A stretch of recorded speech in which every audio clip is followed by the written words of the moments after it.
We'll miss you at Sam's Diner. Bye-bye.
Do you remember anything else about the day you found the thingamajig with the springs and the paint can? Yeah, no. Wait, yeah. Well, no, now that I think of it, no. Hey, pal, how about thanking a good-looking goat with a cigarette?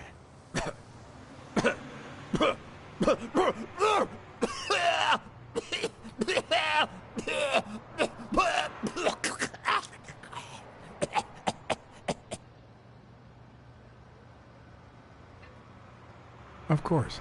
Here you go.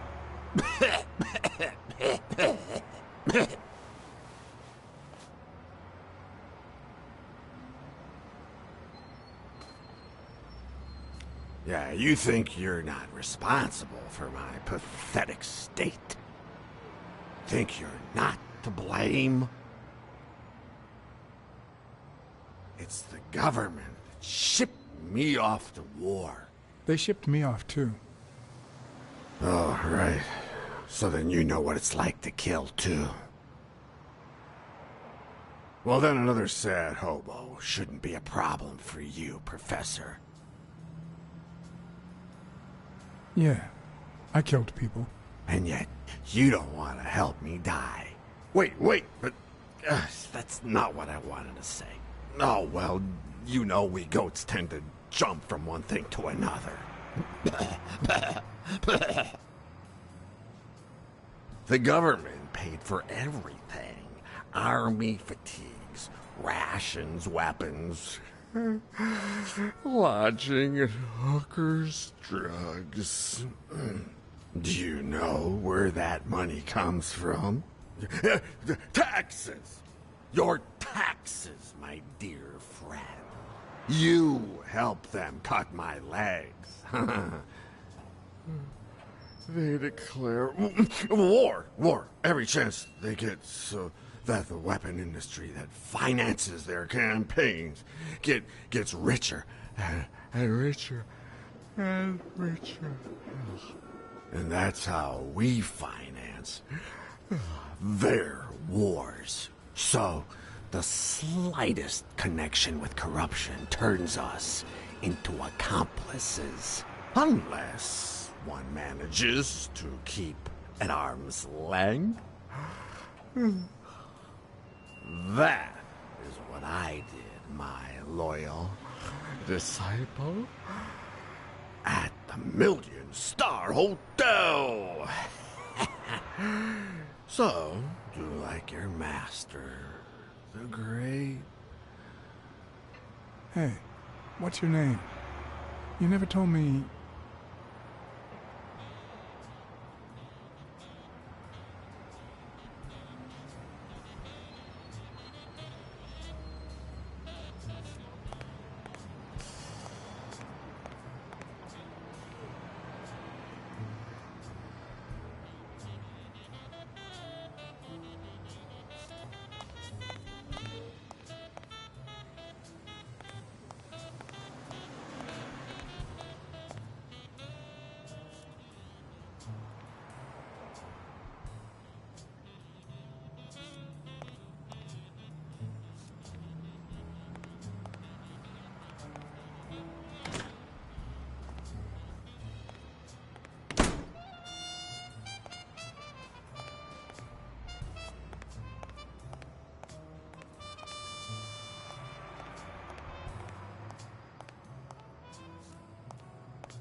Locked. But a true detective never leaves home without his... Huh? Sometimes even the most experienced detective has to go home to get his lockpicks.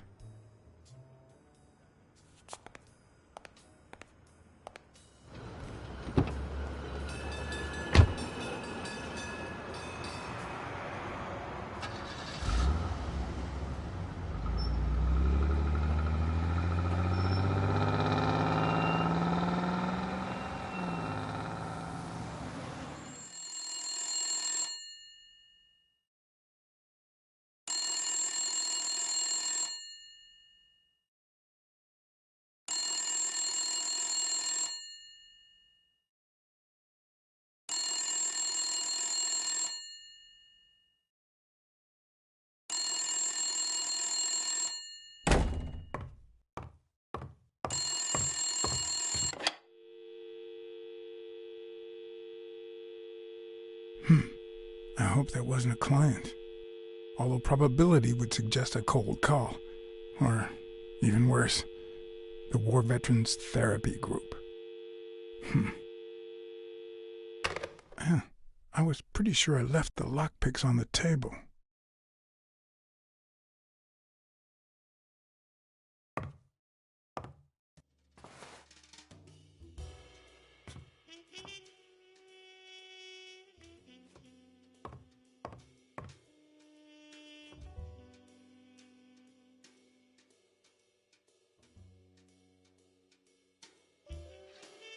What did you do to earn the admiration of a millinery culture, distant cousin?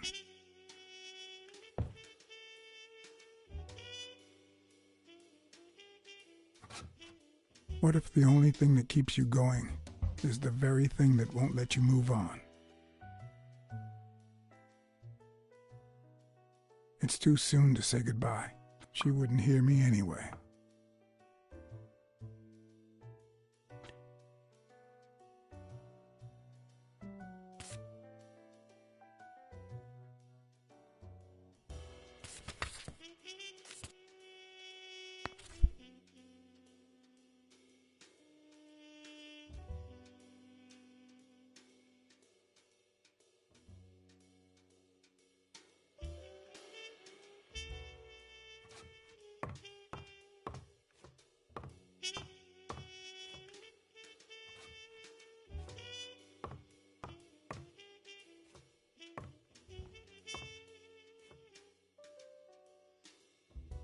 Police Commissioner Smirnoff smoked that cigarette.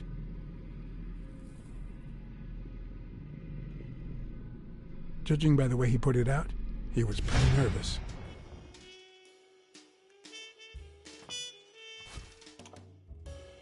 Smells good. Tasted even better the day Smirnoff brought it, in exchange for a favor. A favor no cop should ever be paid for.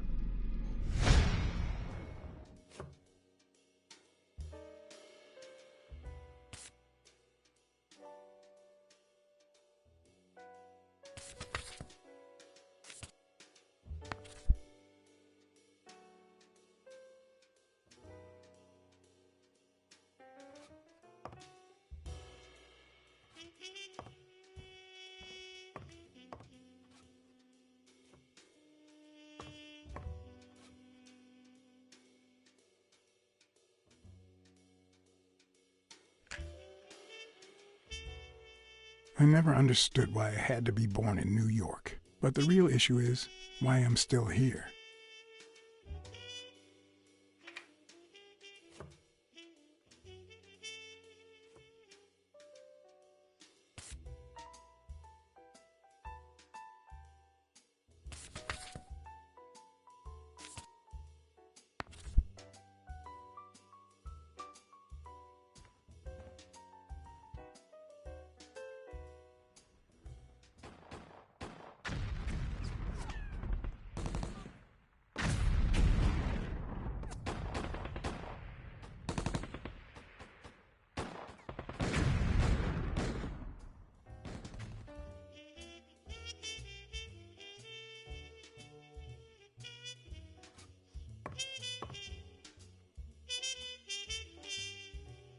A visiting friend once told me that New York City Smells like a giant bonfire. I'd say the smell is rubbed off on me.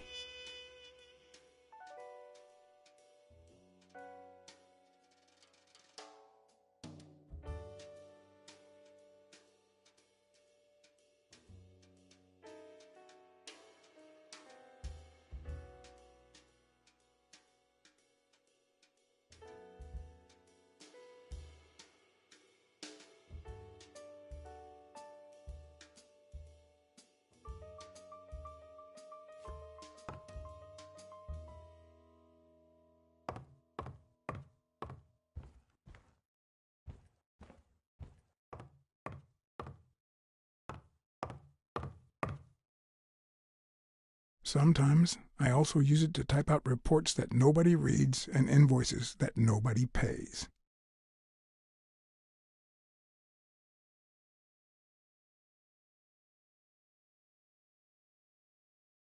You can't really call yourself a detective if you're a teetotaler, but that's not what that bottle is for.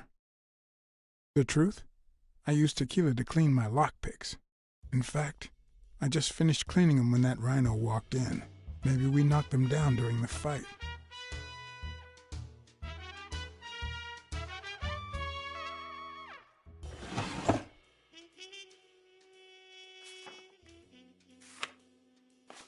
Good old Weekly did a fine job with these pictures.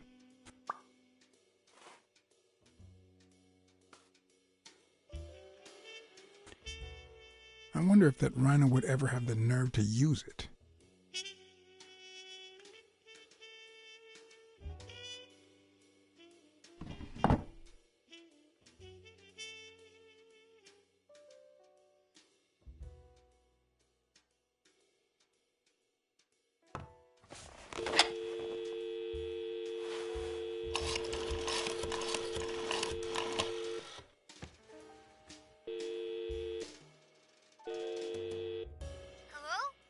Hi, Ray.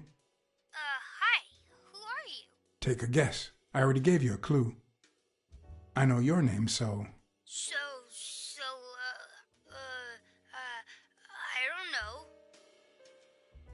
Maybe I know your name because we're family. No way.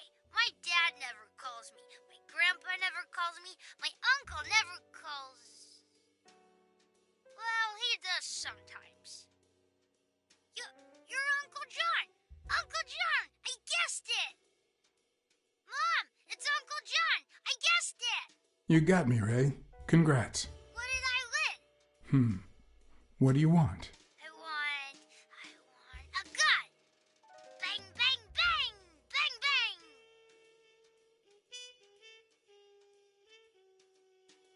bang! All right. You've earned it. How about a toy gun? Come on, Uncle John. That's not fair. It's not fair. Oops, Mom's coming. Bye, Uncle John. Ray, is that the way you say goodbye to your uncle? Oops. Love you, Uncle John. Now go put on your jacket. We're late. It's not fair. What a surprise. How are you? Hey, Donna. Bang, bang, bang! Well, I'm still not over, Natalia? Patience, John. Time heals all wounds.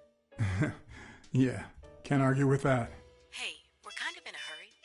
Ray's got a dentist appointment. I'll call you soon, okay? I'm really sorry. Sure. One last thing. Ray, hurry up. We have to go. Love you, sis. And I love you, little brother. Okay, now I really have to go. Bye, John. Bye, Uncle John. Bang, bang, bang!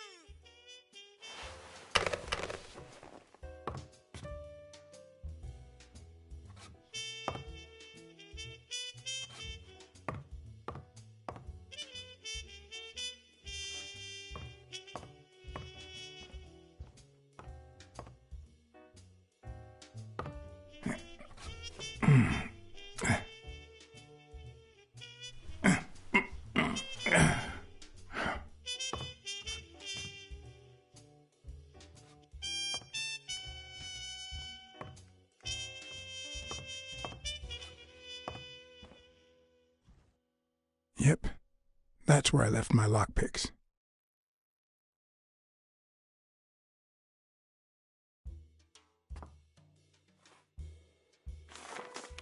It's too soon to say goodbye.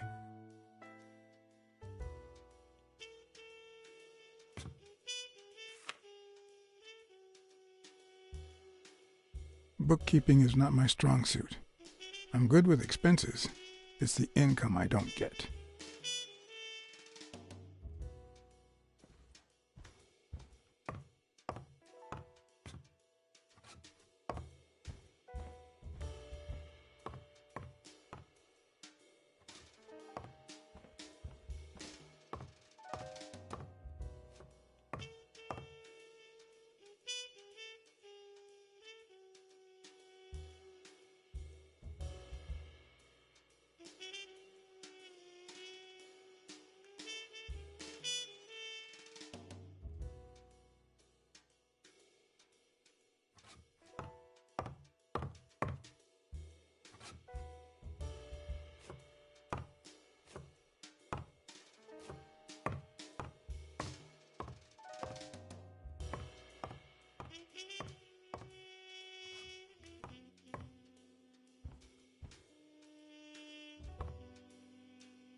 I never understood why I had to be born in New York, but the real issue is why I'm still here.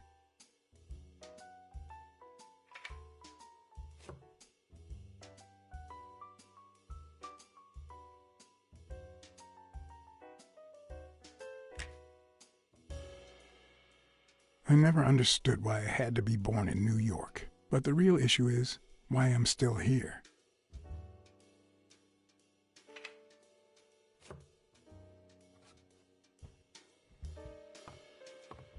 I won't leave without my lockpicks.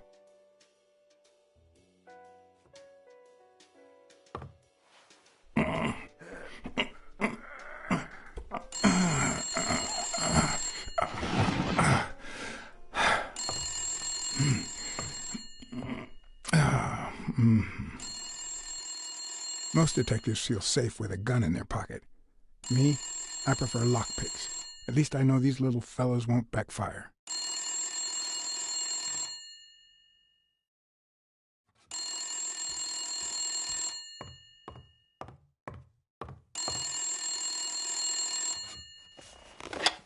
Where the hell did you go, John? I thought you were on the case.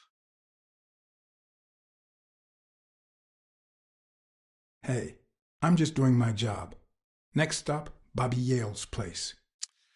All right. Just try to be a bit more communicative. You made a crappy impression, and now Sonia has second thoughts about you.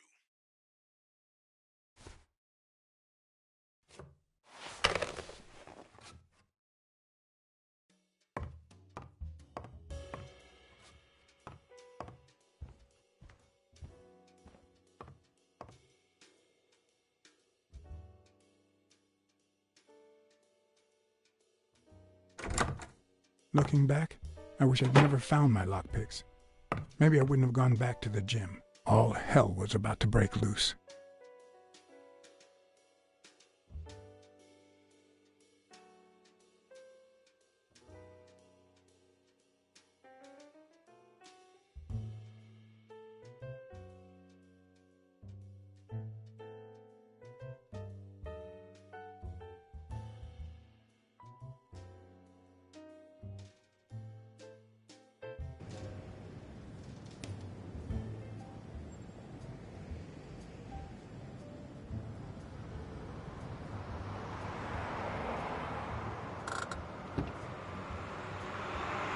Bobby Yale's place was on the way, so I decided to drop by, lockpicks in hand.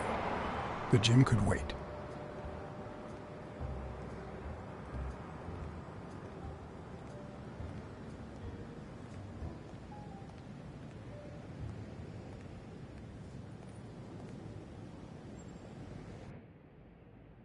Sonia and Jake had already searched the place, to no avail.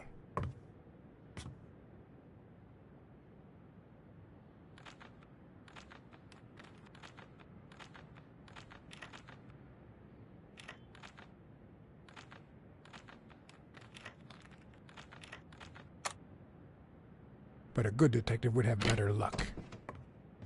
I know it might not seem like it, but...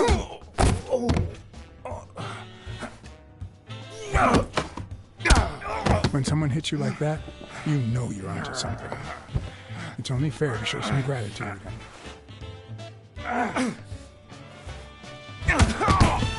Well, well, well. Long time no see. My wife just called me. I owe you one. Now leave before my partner... Damn cat. Well done, Colbert.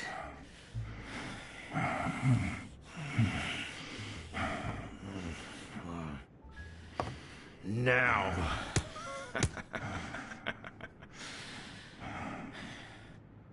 How about this?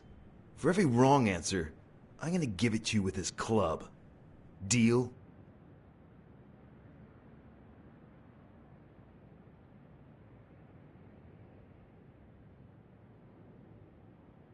Hey, couldn't we just talk it out? Wrong answer. First, well, second question. What the hell are you doing here?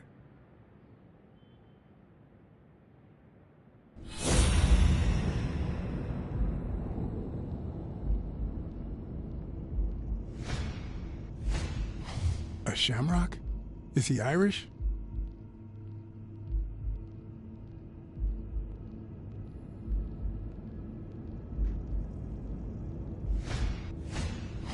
It should start to swell any moment now.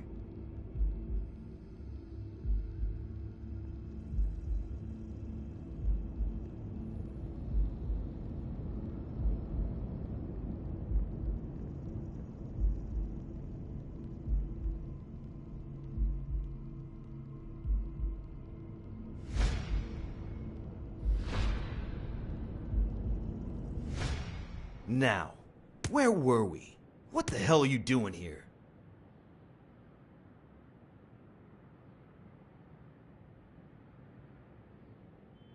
Are you of Irish descent? I've got an Irish boss, just like my friend Colbert here.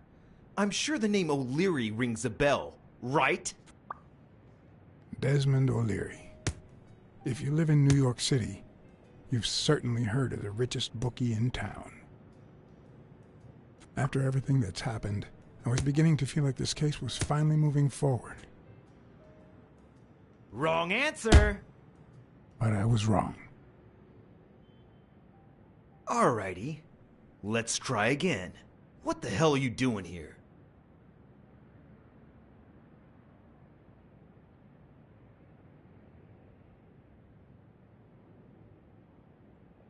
Weren't you gonna hit me?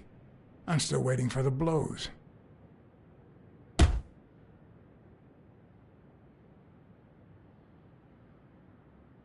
Happy? Now, where were we? What the hell are you doing here?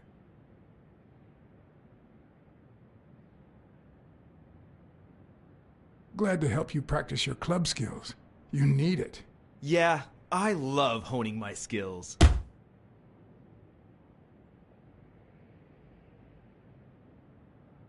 One more time. What the hell are you doing here?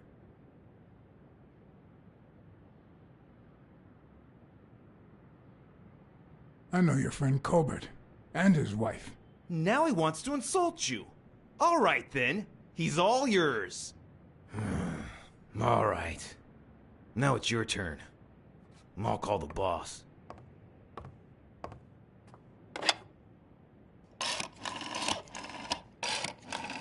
I want you to yell like I'm beating the crap out of you, okay?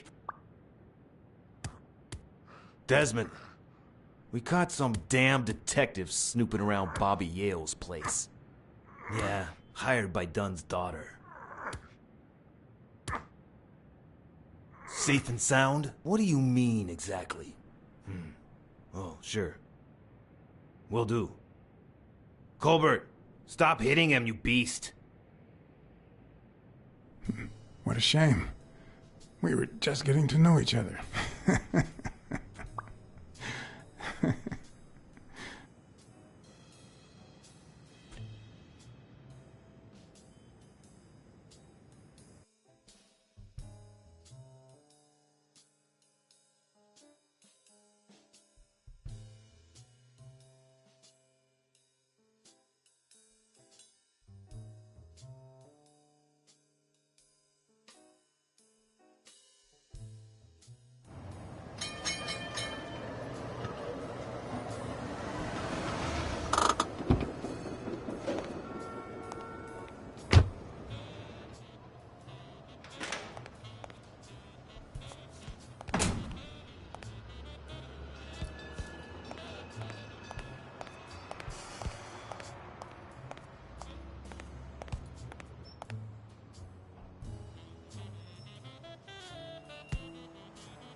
Thanks, pal.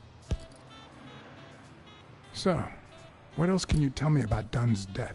Well, not much. My memory's not what it used to be.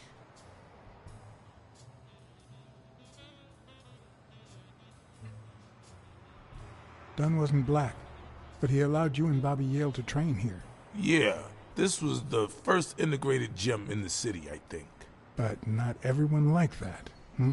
You've seen the graffitis, right? If I get my hands on that bastard...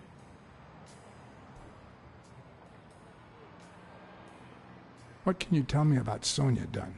She's hot, ain't she?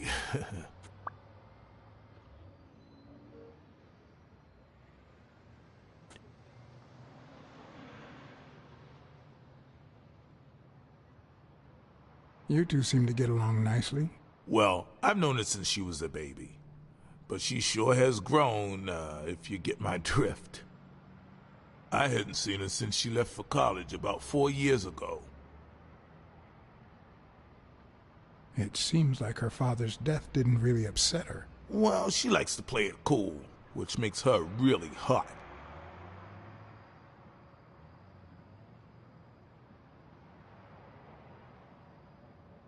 What was Joe Dunn like? He was a decent man. Have you seen all those slogans on the wall? Those motivational phrases? Joe really believed in them. All of them.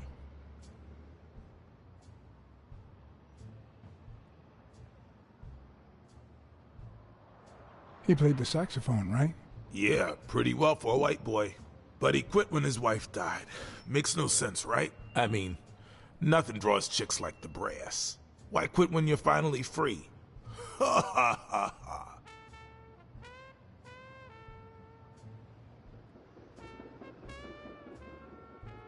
I found an empty wine bottle on the rooftop. Did Joe Dunn drink? Only for a while, back when his wife died. But eventually he quit. After that, he'd only drink on special occasions.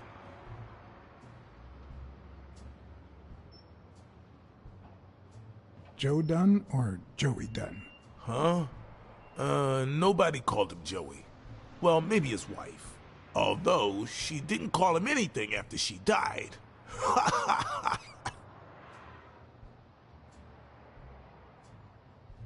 Do you have any idea where Bobby Yale could be?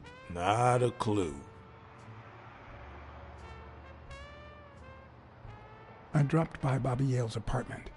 I think he might be involved with O'Leary, the bookmaker. You sure? Yale had some dark years, no doubt, but Dunn turned him into a decent guy. I'm no detective, but I wouldn't follow that lead.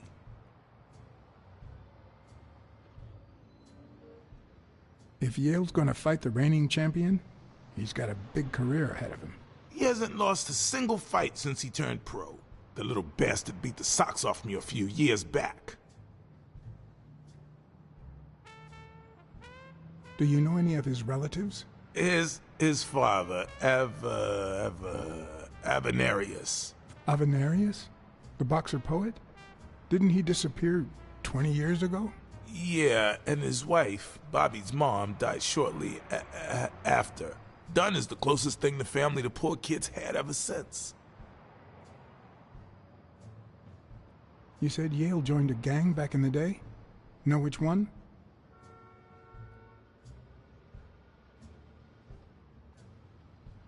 Hell, I don't know, John. This is New York City. There are more gangs than people. I better let you get back to your drills. All right.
Well, I know this much. The chest expander in the trash belongs to Yale.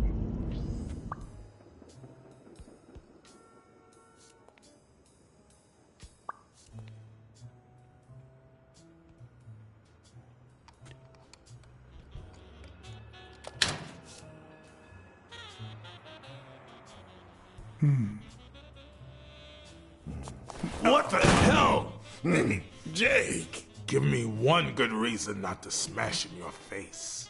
What the hell are you doing in my locker?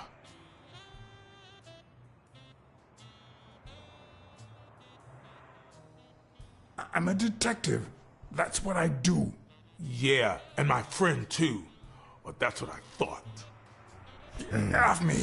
Sometimes, John, I could just punch you.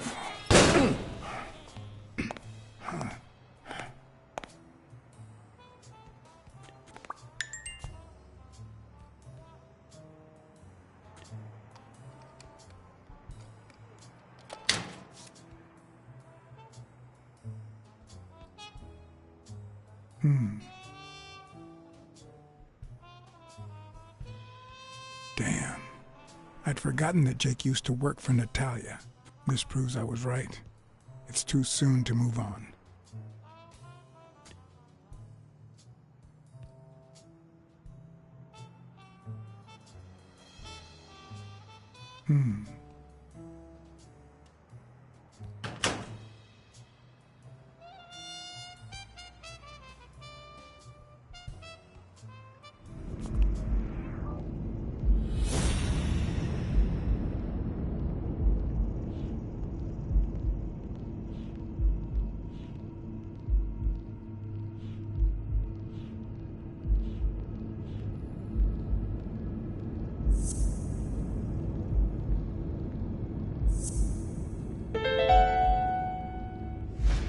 Why do you have that pen, Jake? What mess are you in?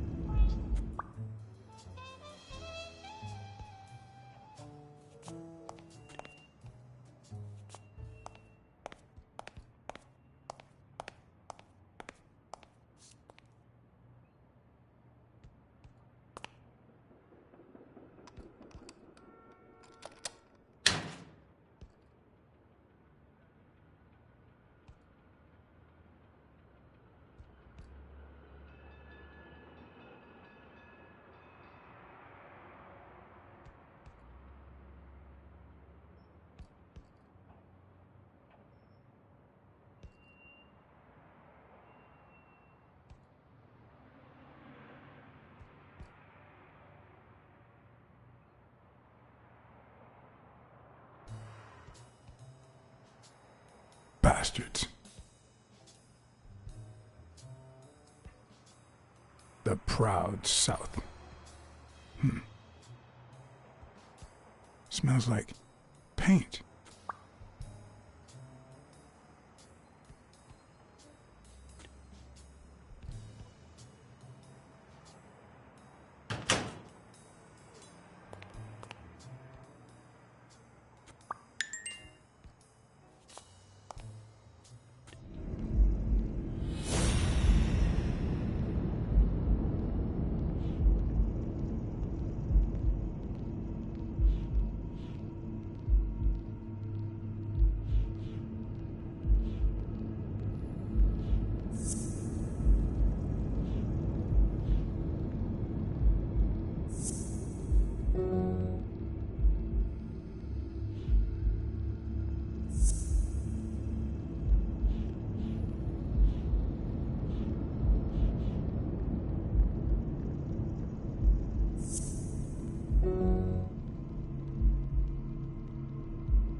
Arthur Tucker painted the racial slur on Yale's locker.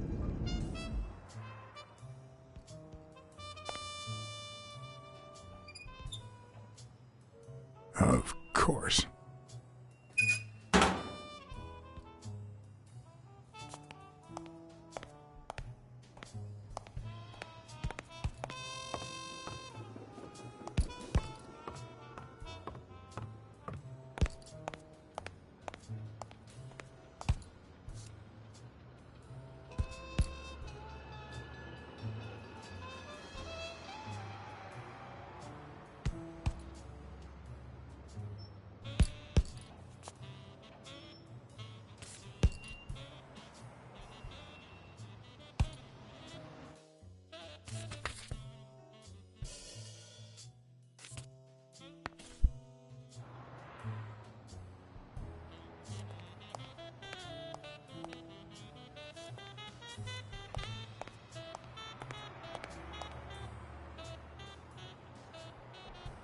Okay, Jake. I told you.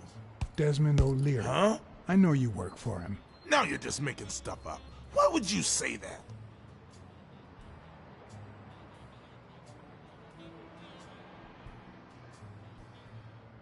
O'Leary's men told me a while ago. Okay, let's say you're right. So what? What are you gonna do, huh?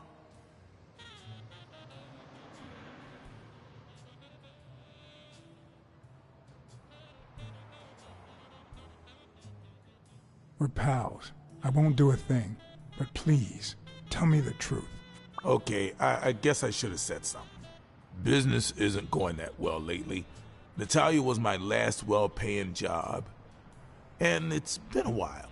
Then O'Leary shows up and offers me a bodyguard contract.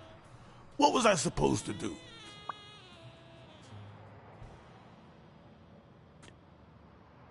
Yeah, I understand. Seriously, you don't seem like the type to accept shady offers.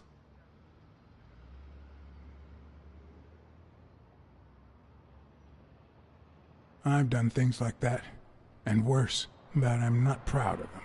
Hey, O'Leary might run an illegal gambling operation, But it's not like he's killing people or conning with us. And I'm just a bodyguard. I make sure no one gets hurt. What I do, including my contract and paycheck, is 100% legal. How bad can that be?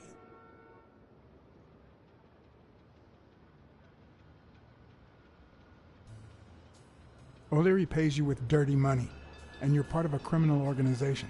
There's no two ways about it. But that's not what bothers me.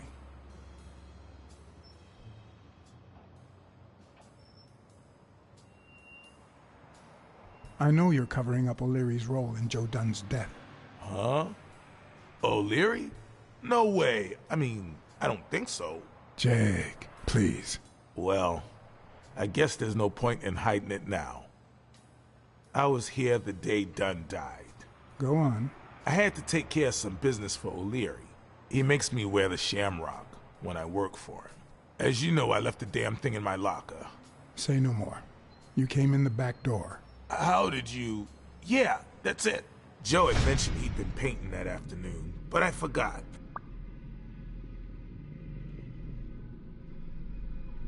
I stopped in my tracks when I saw him screaming bloody murder at Bobby Yale at the top of the scaffold.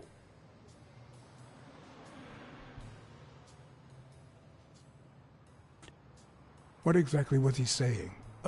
Something like, if you do that, I'll call off the fight and make sure you never set foot in this gym again. I didn't want them to see me, so I left. Jake, why didn't you tell me? I thought you'd be pissed off. Well, you were wrong. I'm sorry, John.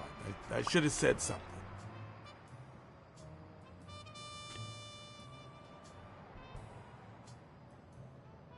You should have. Let's just say you owe me one, all right? You sure drive a hard bargain, John. All right. Time to go. I need to think about everything you just told me.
Sonia's measurements stop at 18, and there's a gap in Bobby's between ages 15 and 17.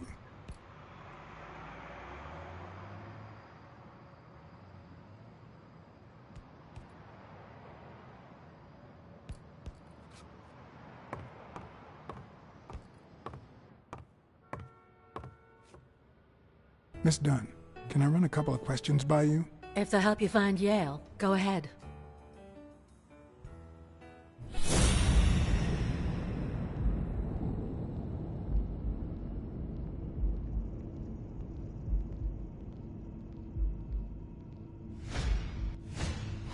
Nice and steady heartbeat.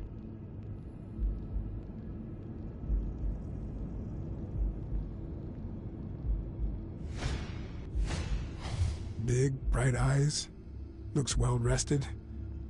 Either she didn't mourn her father, or she really knows how to work that makeup.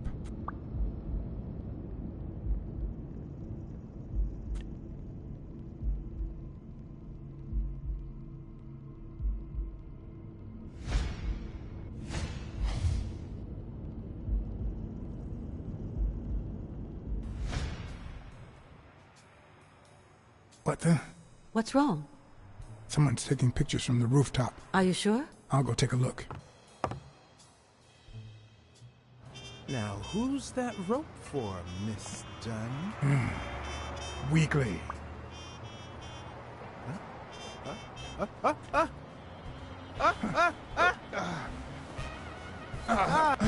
What the hell are you doing here?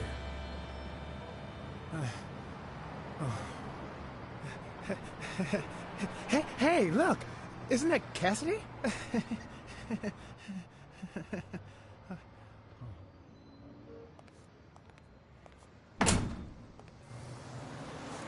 Don't change the subject, you sad little... Why don't we settle this over ice cream, huh, John?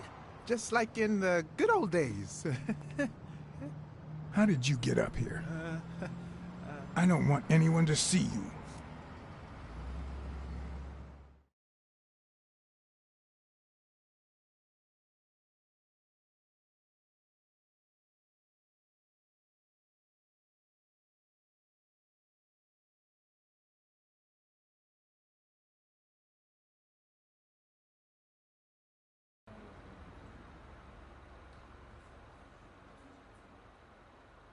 Everyone, even the most hapless of creatures, has a gift.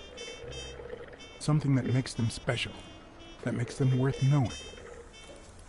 Foul-smelling Weekly is no exception.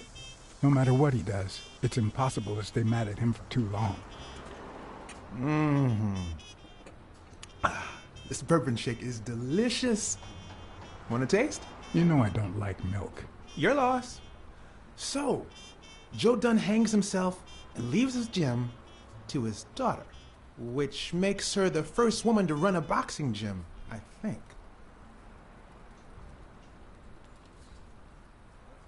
I don't think Dunn killed himself. What? Do you have a suspect? Any leads? No, it's just a hunch. Although...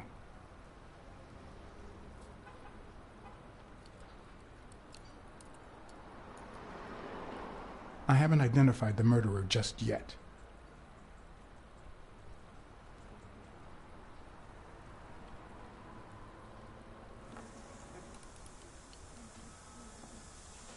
Well, it doesn't really matter. It's just a hunch. I wouldn't bet my life on it. I've got other suspects, like O'Leary, bookmaker. Desmond O'Leary? The same O'Leary who used to date Helen Moore? America's sweetheart? Now that's a woman. And then there's the Walrus. Who was that guy? Come on. You've never heard of Frank Cassidy? The president of the Boxing Managers Association? Who's also Stone's agent, Bobby Yale's rival. Hey, he might have a motive, right? He might know something about Dunn's death, right? I decided to ask Weekly to investigate Cassidy. My reasons?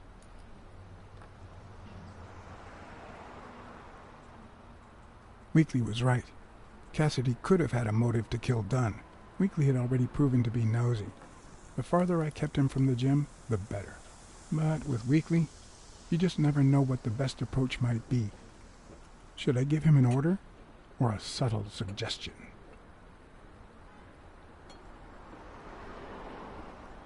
Yeah, you might be right about Cassidy. But,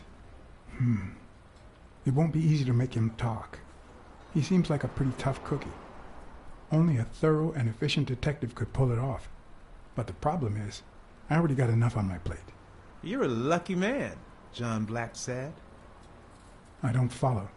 You just found the thorough detective you need. Oh, of course. What a great idea. How did I not think of you?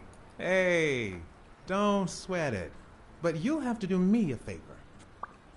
Tell Sonia Dunn that a legendary journalist from What's News wants an interview. Weekly, please. Well, if not, bye-bye, Cassidy.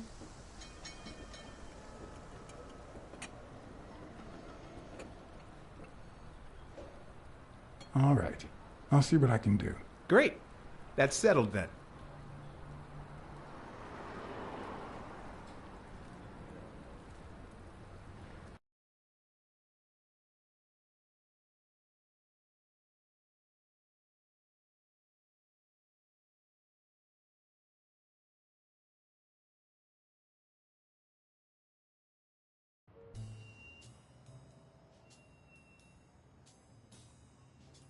So, was there really someone on the roof?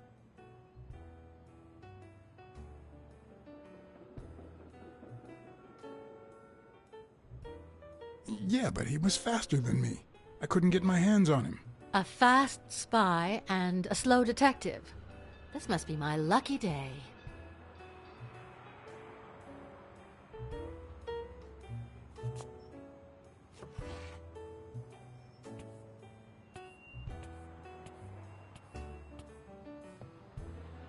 Dunn kept files on the gym's staff and clients. Name, address, and date of birth.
Dunn kept files on the gym's staff and clients.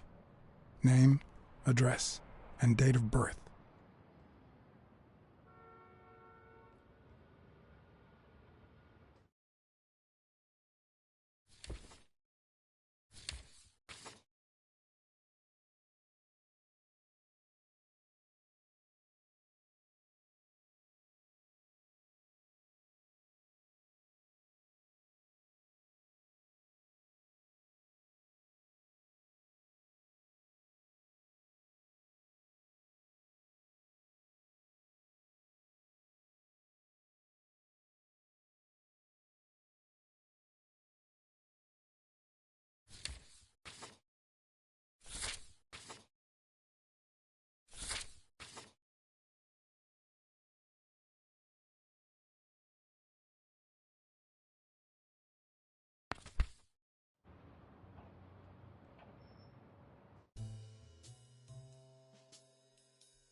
Did you and your father get along? Let's just say our relationship got better when I left for Sunny University. An 8-hour drive from here. Meaning? I'll lay it out for you, Mr. BlackSad. My father, Joe Dunn, disappeared the day my mother died. He became a shell of himself. Joe Dunn, my legal guardian. A man who gave me food, shelter, clothing, and an education. And that's more than you need to know.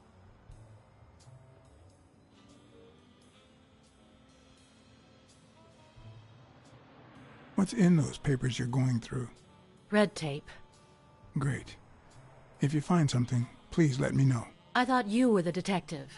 You do your job, and I'll do mine.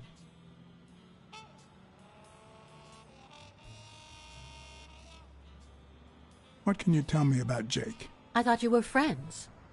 Guess I was wrong. He and my father were friends, so don't go down that road.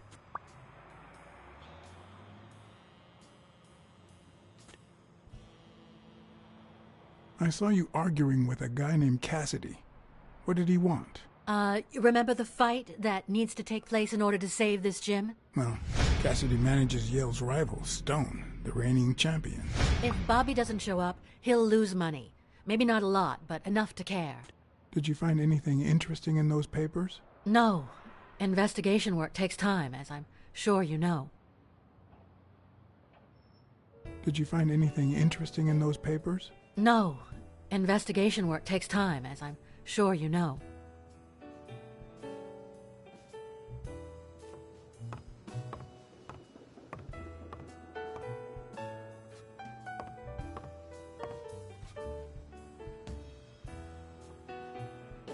I'd like to take a look inside that safe now.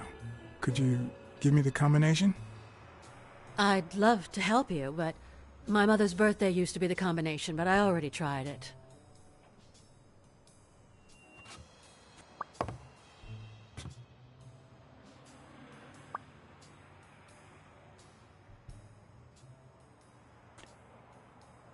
Could you tell me your birthday? Of course. March 6th. And the year? I'm 24, Mr. BlackSad. You do the math. No luck.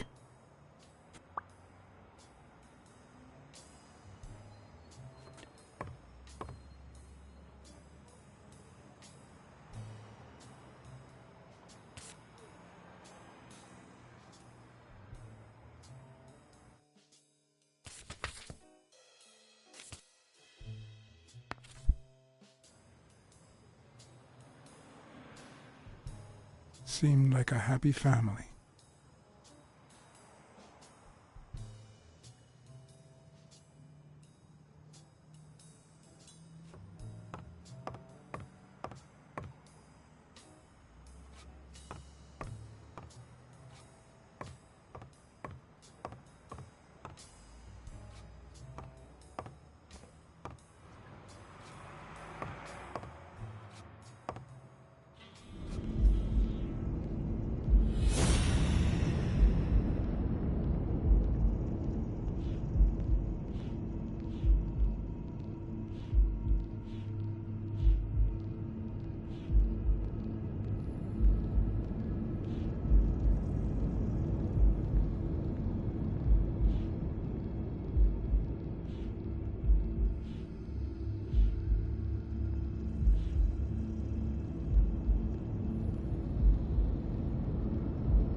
don't even want to imagine Weekly falling from up here.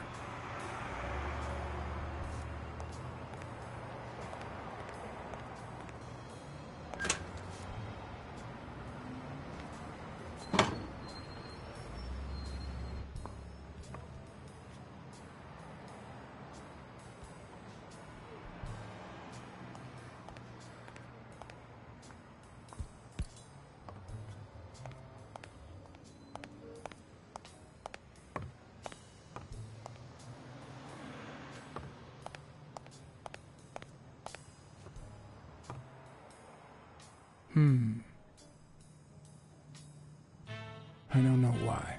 Something just doesn't add up.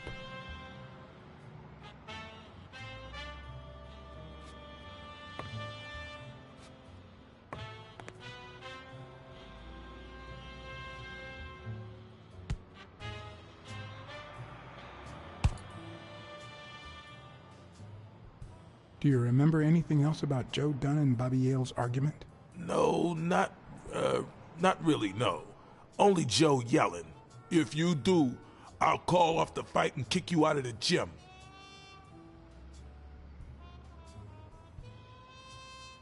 Not all folks are as open-minded as Dunn. I happen to know who painted the lockers. Arthur Tucker. I knew it. I knew it was him, that bastard. I'm gonna whip the white out of him.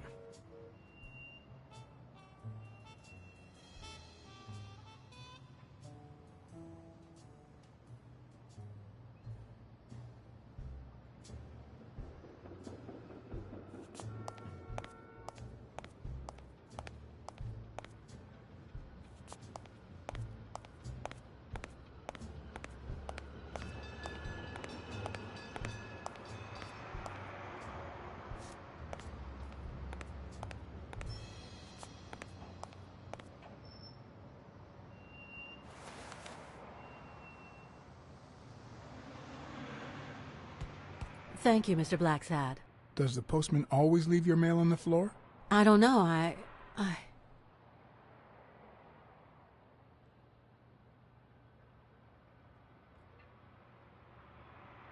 What's wrong? It's my mother's wedding ring.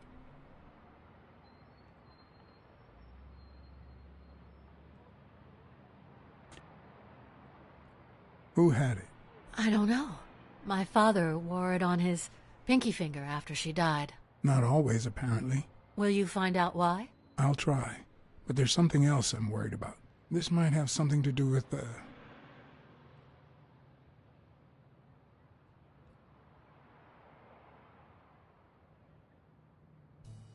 your father's death and Bobby Yale's disappearance. Oh my, yes. It could be. Will you please give me a moment? Of course.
Mary put the wedding ring in the envelope and wrote Sonia Dunn on it. But why did she have the ring in the first place?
Were Mary Purnell and Joe Dunn an item?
What if Mary's birthday is the combination to the safe?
Yes?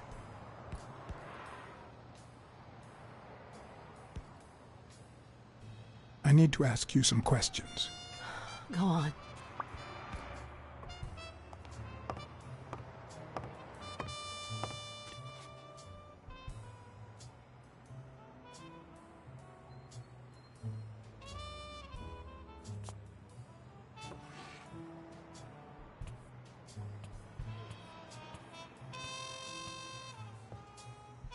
And there it was, Mary's birthday, a week prior to that very day.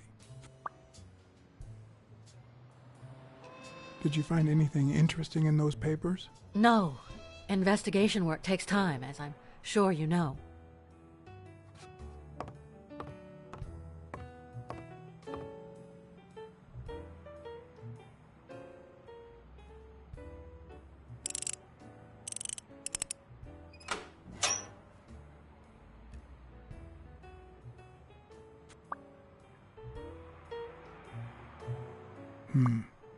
I never would have taken Dunn for a gun owner.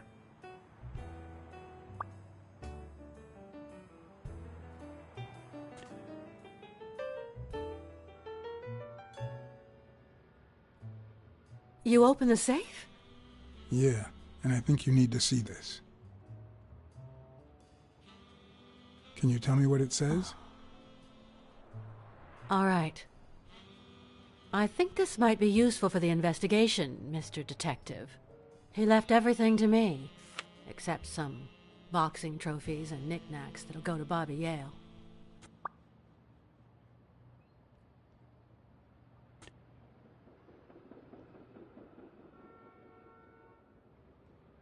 When was it signed? It was written 4 years ago, just weeks after I moved to Buffalo.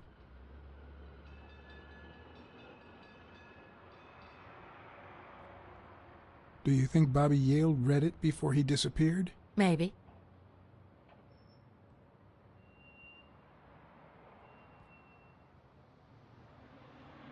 Congratulations. You're one lucky lady. I'll pretend I didn't hear that. All right. Thanks.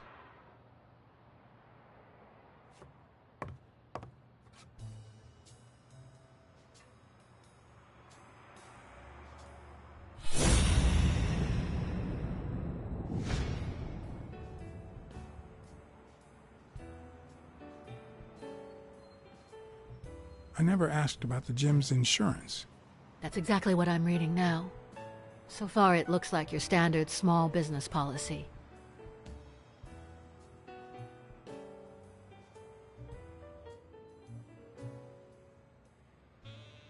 I think I know who had your mother's ring. You do?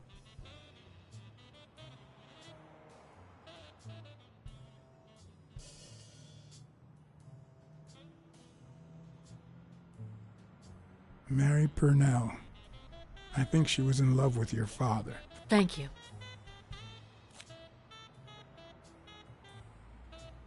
Thank you.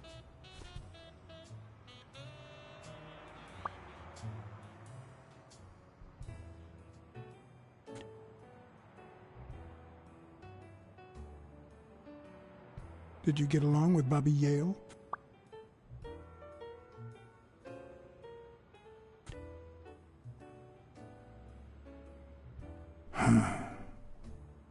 Okay. Forget it. I wouldn't give a damn about him if it weren't for this stupid gym his stupid fight is supposed to save. Happy?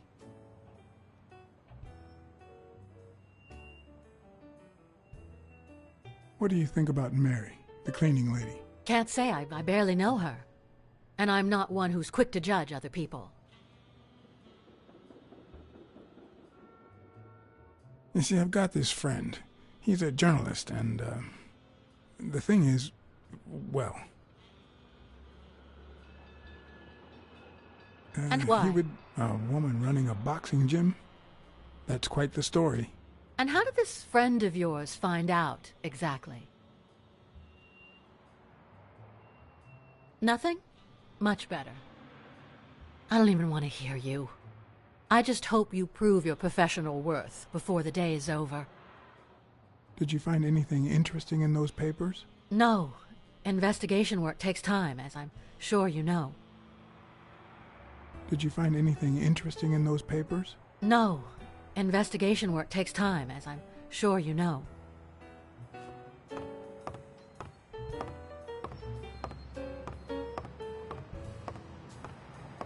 Dunn's room had quite a view.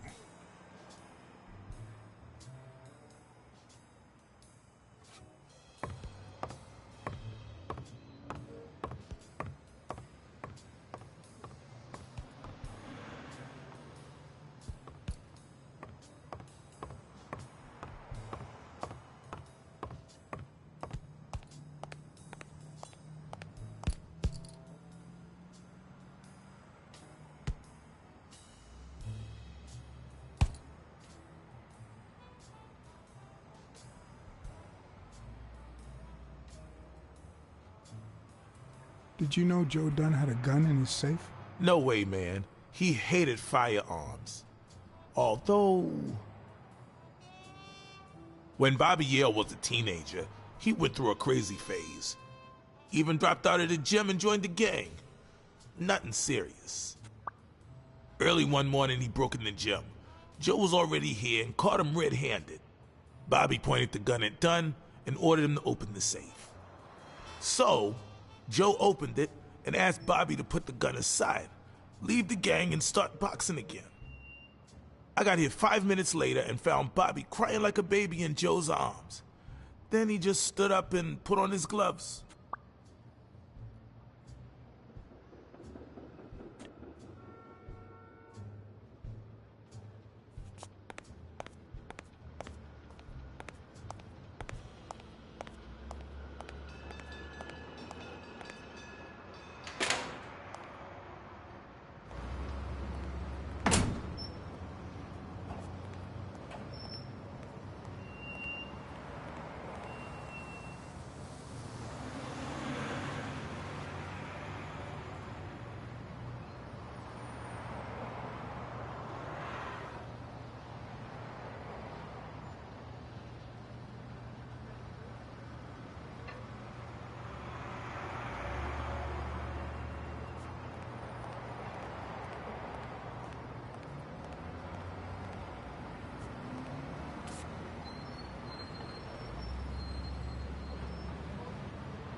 I know you're hiding something.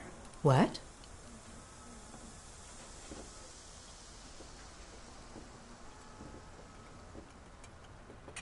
You know what?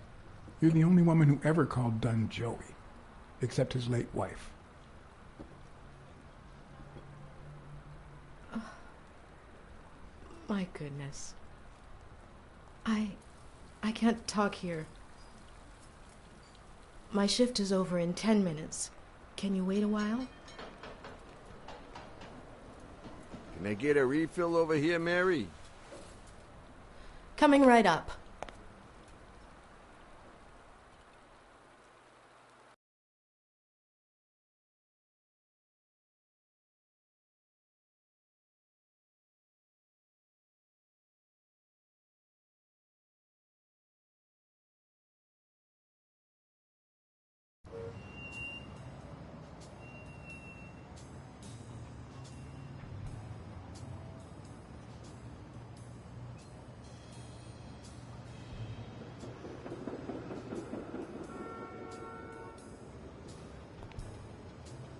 Mary Purnell.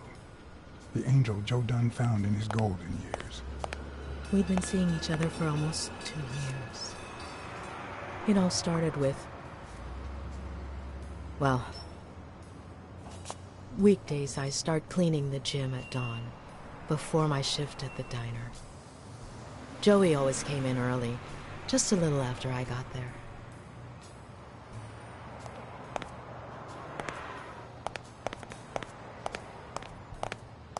He used to say it was the best time for the worst task of the day. Oh, I know exactly what he meant. Say no more. Paperwork. He really hated it. One morning, he saw me crying. I was having a rough day and...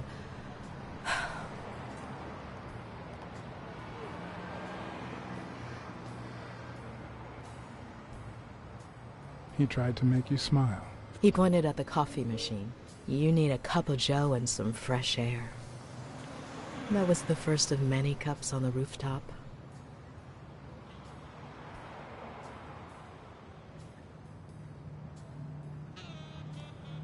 Which is where Dunn seduced you. That word is a bit too much, Mr. BlackSad. You might be too young to understand this, but real love has little to do with seduction. One day, we realized those rooftop coffees were the best part of our day. So we began to spend more time together. But you never told anybody.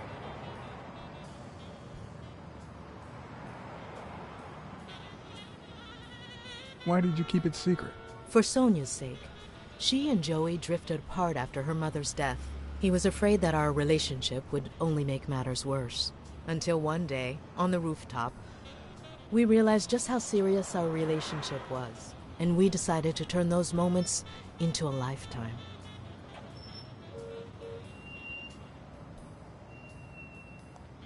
So he asked you to marry him? Yes, of course. He gave me the wedding ring and we decided to tell the world. He said he needed to share that happiness with his little girl. Turns out, he wasn't that happy after all. What about you? How did you feel about telling Sonia? Maybe you already noticed I have a slight cold. I really should be heading home.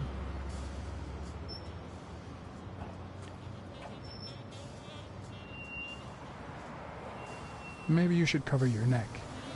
I lost my scarf a while back, not sure where. And now, if you'll excuse me, that's my bus stop. A pleasure to speak with you, Mr. BlackSad. Right.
Did you find anything interesting in those papers? No. Investigation work takes time, as I'm sure you know.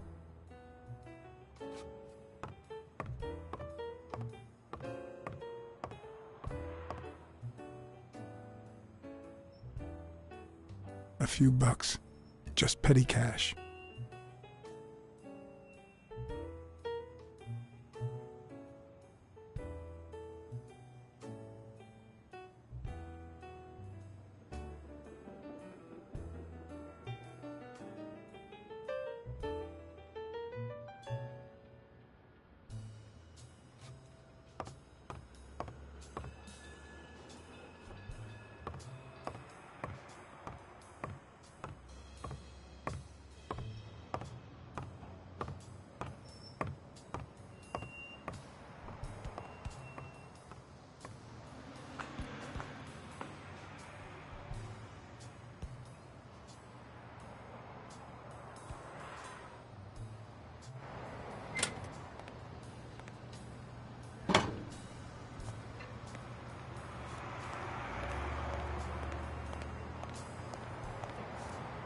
don't even want to imagine Weekly falling from up here.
I'd prefer a yellow Cadillac, but I can't complain.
Smirnoff.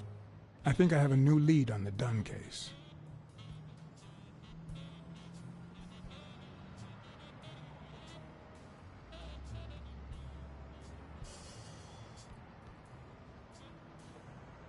I went to Yale's place and ran into O'Leary's men. They were waiting for him. Ah, well, it's only normal. I run an illegal gambling operation. If a fight's canceled, they lose money. I'd love to take a swing at O'Leary, but we can't base the case on a hunch. I'm not finished yet. I think I have a new lead on the Dunn case.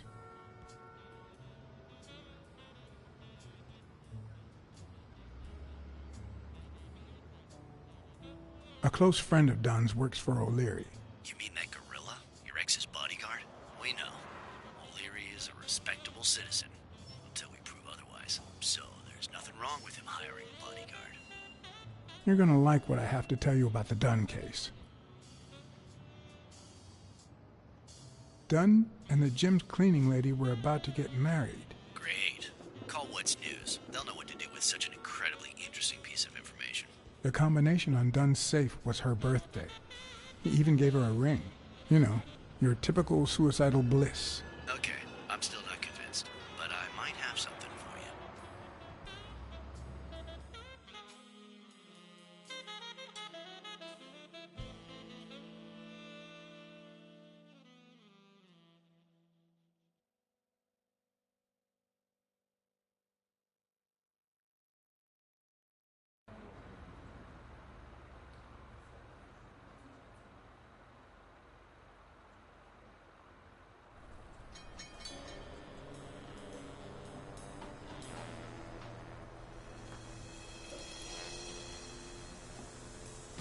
Life is often off-key, like a bad song. The notes come together but feel flat, unable to create anything resembling music. And yet, there are ways to string them together to create harmony. Ways that are not always entirely in our hands.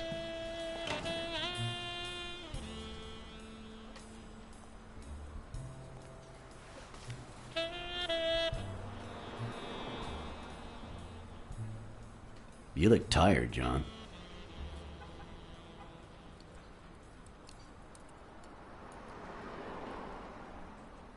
You look pretty tired yourself. Yep, I'm beat. I'm starving. Just got back from the annual police medical. Not only did I have to fast, but I also had to chug 2 enormous glasses of water. John, you all right?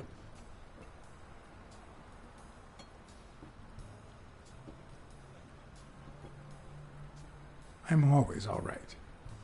Yep, that's the problem with us men. The thing is, I'd love to help you out with this case, but I can't.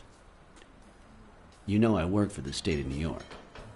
If I had any information, I couldn't share it with a private eye. Even if it was lying on top of this table.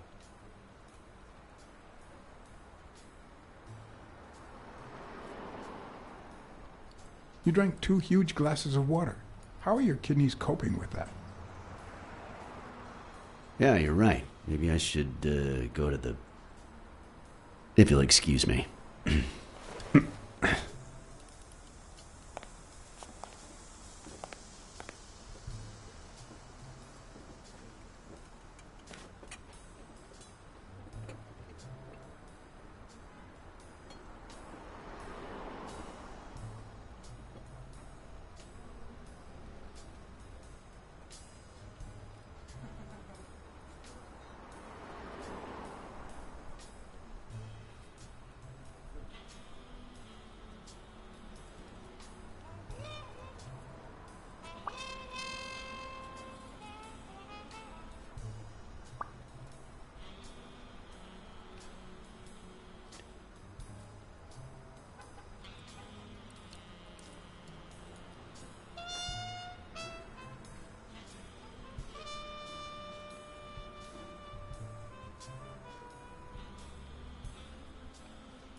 Interesting.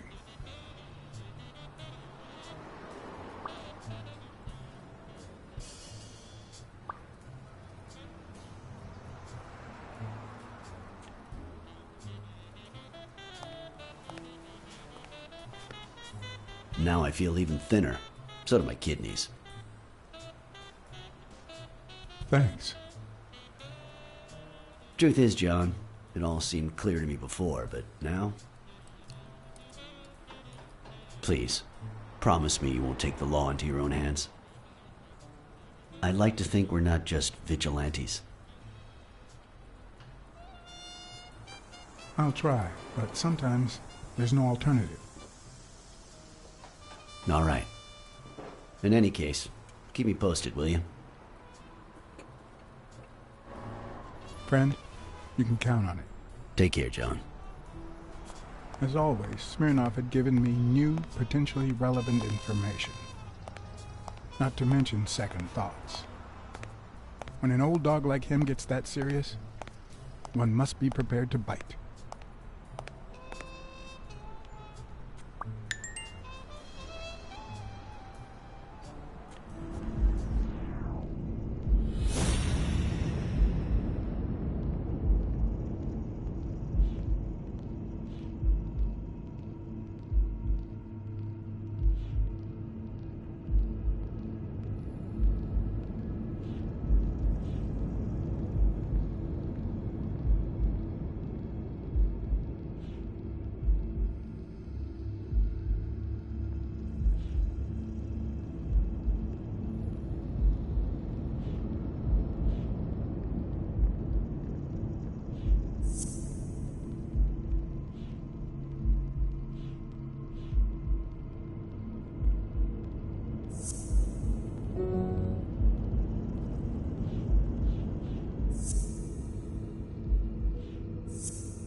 I'm much taller than Dunn, and I can barely reach the noose. There's no way Dunn hanged himself. Not on his own, at least.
Bobby, yeah. I don't know if you had a motive to kill Dunn, but you certainly had the murder weapon.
Dunn must have punched the can while he was arguing with Yale. I guess that explains why he threatened to call the fight off.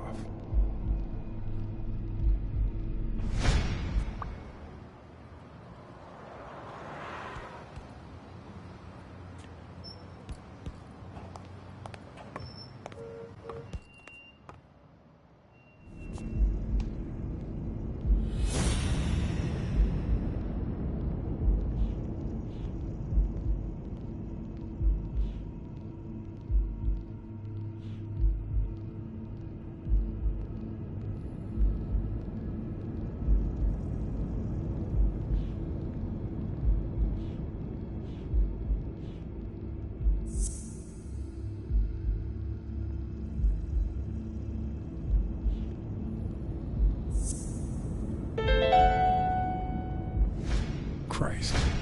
Did Yale kill Dunn just because he wanted to call off the fight?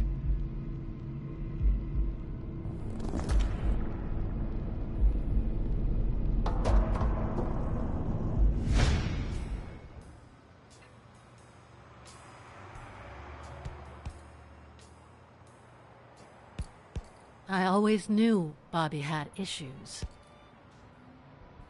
But I never thought he'd go that far.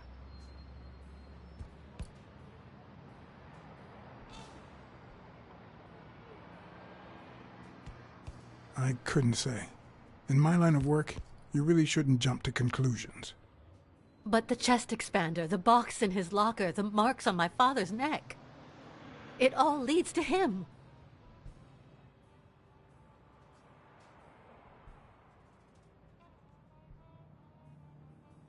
In any case, that doesn't change a thing. It does, actually. Now we know he didn't kill himself. My father's still dead, and you still haven't found Bobby Yale. Nothing has changed. Open father's will won't help us achieve anything. So please hurry. Time's wasting.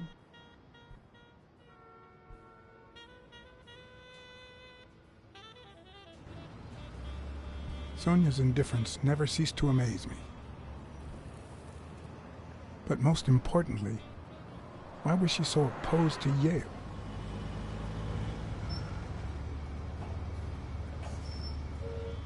John BlackSad? I think I owe you an apology.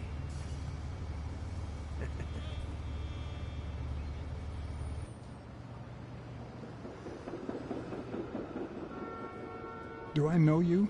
I don't seem to remember your face. Well, maybe you remember my boys. I'm so sorry they wrinkled your suit. The thing is, they didn't know we shared a common goal. Bobby Yale. I want to find him and get to the bottom of this as much as you do, Mr. BlackSad. So please, kindly accept my invitation. Why not share our findings? Come on.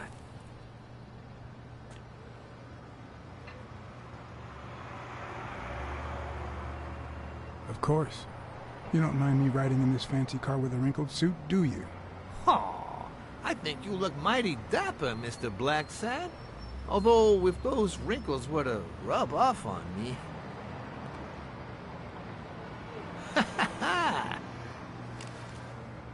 I always play it nice and safe.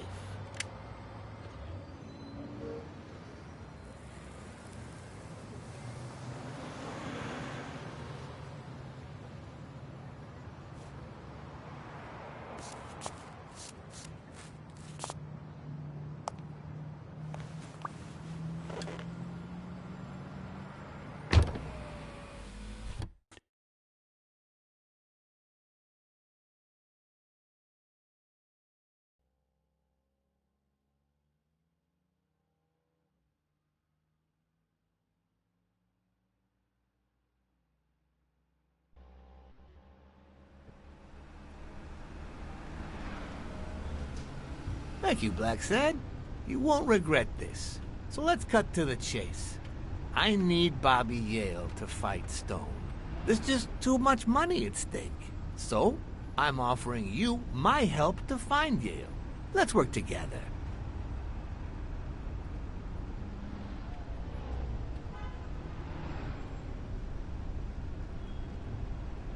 What kind of help do you need? A simple exchange of information.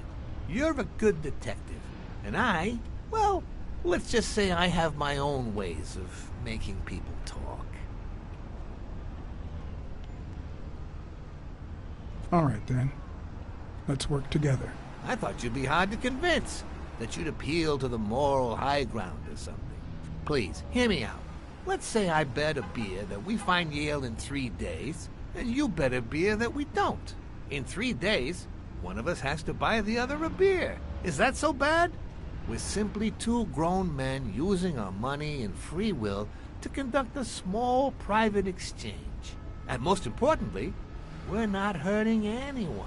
So, yeah, I run a gambling business. What's so bad about that?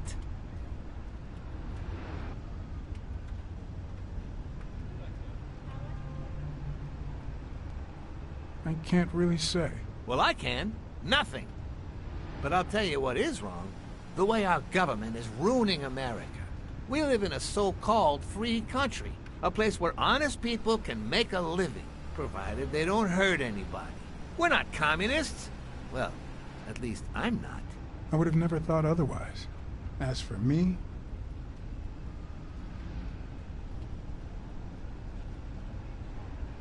I'm not either. Ha! Well then, you see, we're all among friends. In any case, that's not my point. The government betrays our nation's values by passing communist laws that forbid an honest man like me to make a living without hurting a soul. And that, Mr. BlackSad, is just wrong. I'd even say it's unconstitutional. Do you get my point now?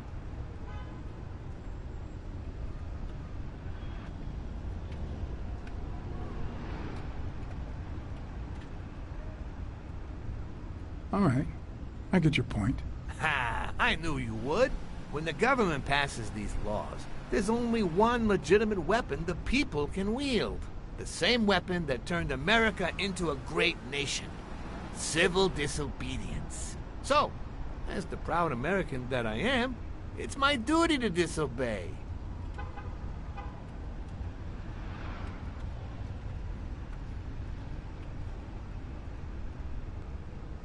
You might have a point.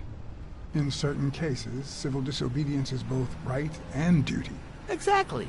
And when you hear just how I've transformed this business, you'll agree even more. I wasn't always a boss, you know. No, sir. I started at the bottom, when Lucky Blitzen ran the show. That good for nothing. His was a reign of terror, extortion, violence, you know, that sort of unpleasant thing.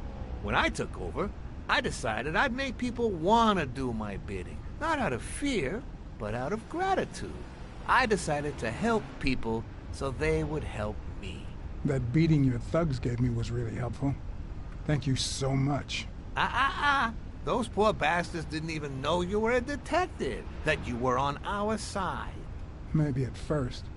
But when they tied me up and beat the socks off me, they knew very well who I was. Seriously? That goes against my rules. Who was it?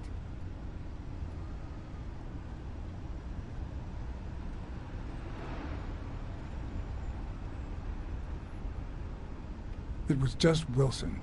That bastard. Don't you worry. I will have a serious talk with him. I cannot tolerate this behavior. Please accept my apologies, Mr. BlackSad. As I said before, I like to help people so I can count on their gratitude. That applies to fellow partners, like police, or, in this case, a detective. I won't deny this business has its fair amount of violence, extortion, and casualties, but I'd rather leave that to my enemies.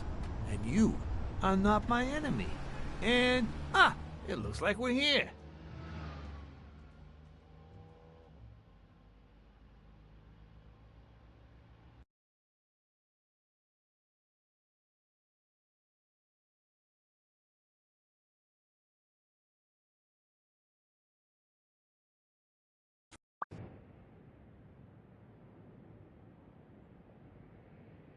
Yale's apartment? I told you I'm on your side. Go ahead, search the place. I'll wait down here. When you're done, you can honor our arrangement and share your findings with me. Or not. It's your call, Mr. BlackSad. I'll make sure you're suitably compensated. Wilson, come here.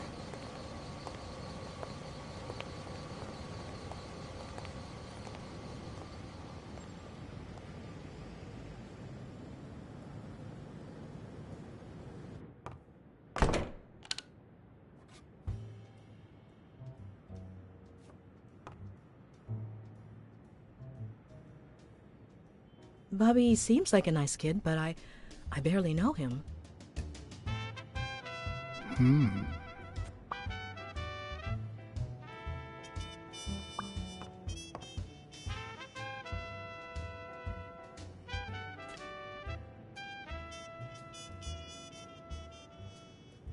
The worst thing about O'Leary's boys dropping by isn't the beating, but the fact that I can't tell what's theirs and what's Yale's.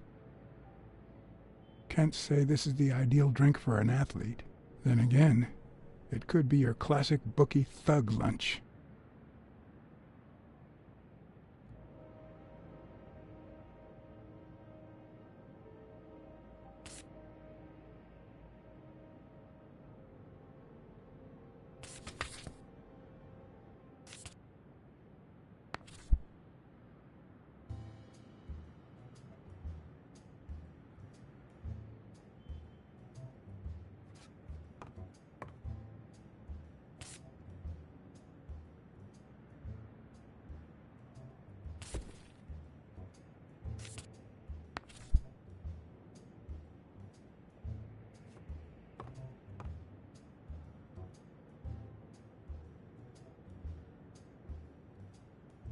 Ugh. 17th century French fables. Mayor must be one boring old lady.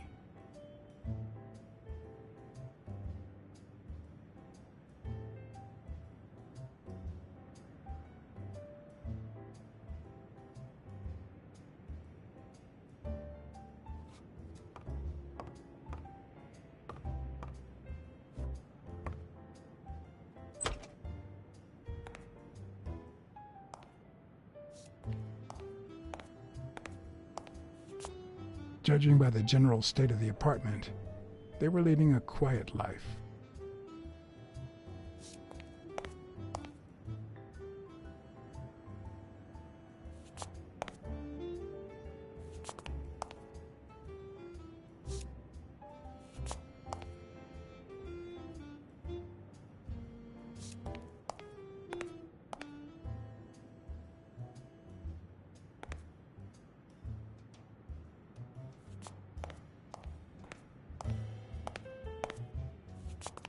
Judging by the general state of the apartment, they were leading a quiet life.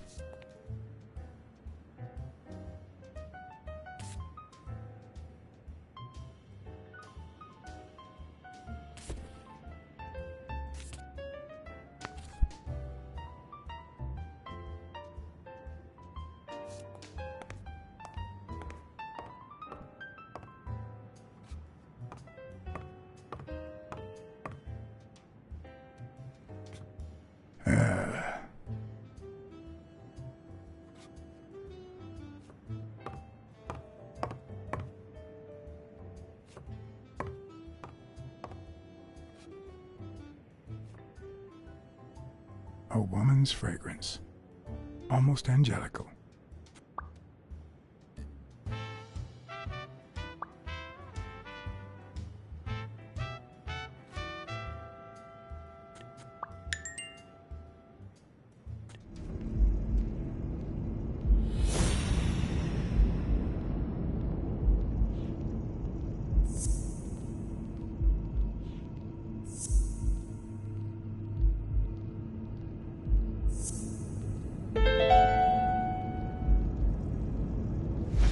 That means she's been here recently, but why? What does Sweet Mary have to do with Yale, the murder suspect?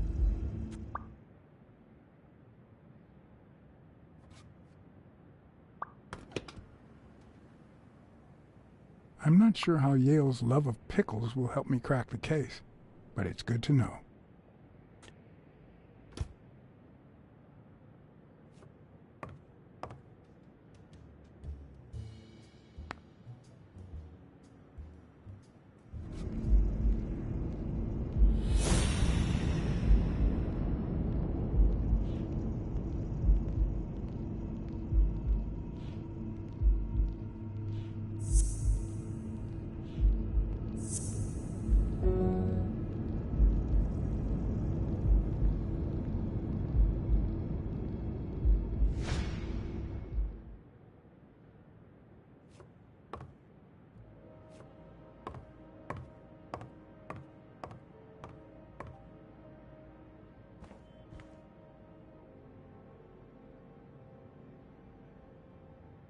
So, you like your mob stories, don't you, Bobby?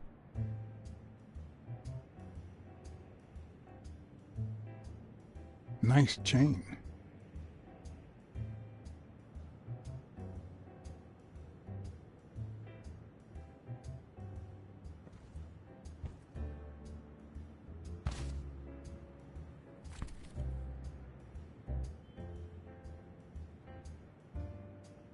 Copy 1 of 3. Do you know any of his relatives? His father, Avenarius. Avenarius? The boxer poet? Didn't he disappear 20 years ago?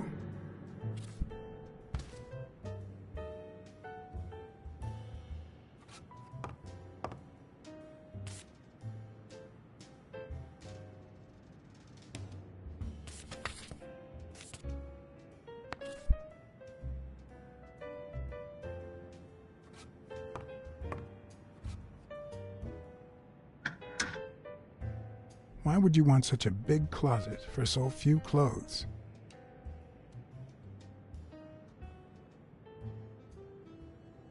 Unless someone emptied it recently.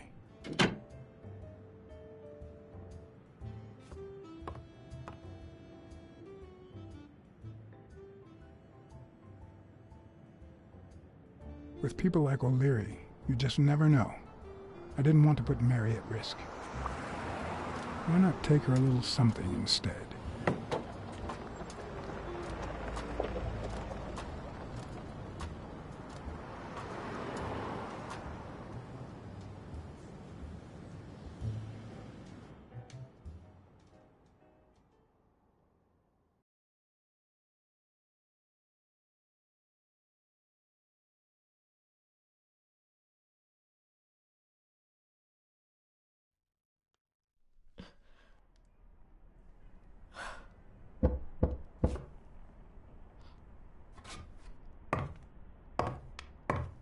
I've never trusted angels. Mr. BlackSad? What a... Surprise? When they fall, they turn into demons. Joey told me he was going to spend the afternoon painting the gym and that Bobby would be fixing something up on the roof.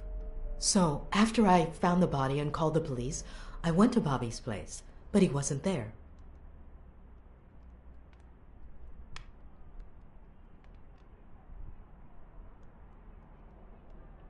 How did you open the door to his apartment? I think it was already open. Everything is so confusing. I'm sorry, Mr. BlackSad. Don't be. I'm here to figure it all out.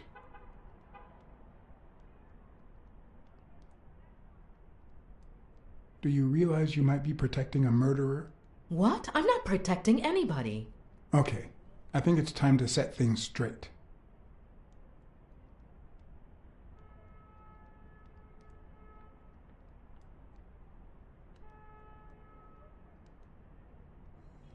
I knew you were cheating on Dunn with Yale. Or was it the other way around? No. How can you even think of something like that? How can you convince me otherwise? I found a picture at Yale's apartment. It's you and him on a roller coaster. Care to explain, Miss Purnell? I'm not white, Mr. BlackSad. What? 7 of my great-grandparents were white. The 8th was black. According to law, I'm a black citizen, even if my skin says the contrary. Do you know what that means when you're born in North Arlington, Alabama?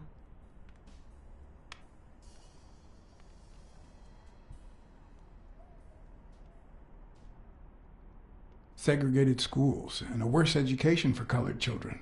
We even have different water fountains, for God's sake. The separate but equal doctrine and all that.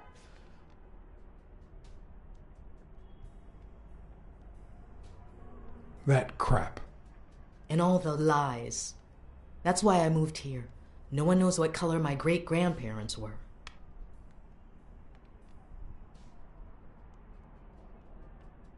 I'm black too, and I don't hide it.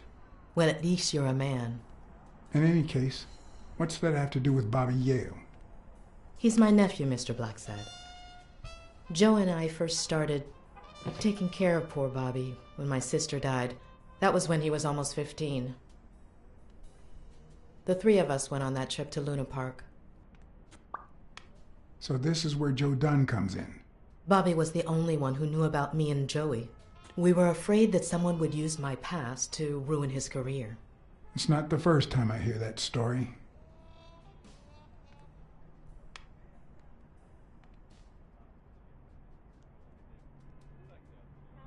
You should have told me this sooner.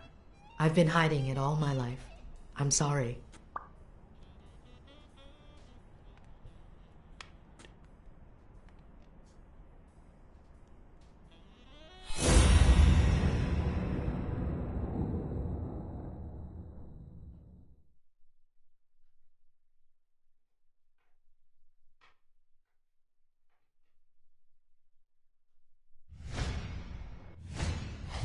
TV and radio all in one. Where will these mad times lead us?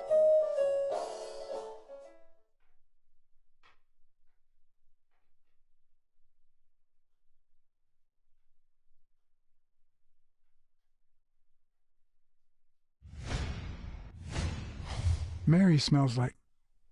Actually, the whole room smells like a pie fresh out of the oven, so I can't identify any other fragrances.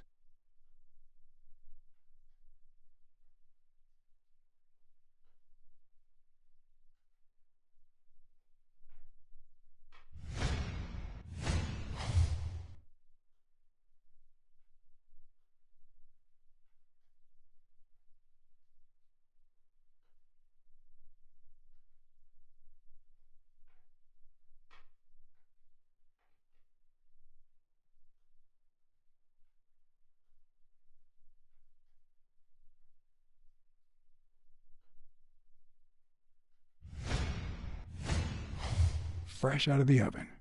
The whole room smells like pie.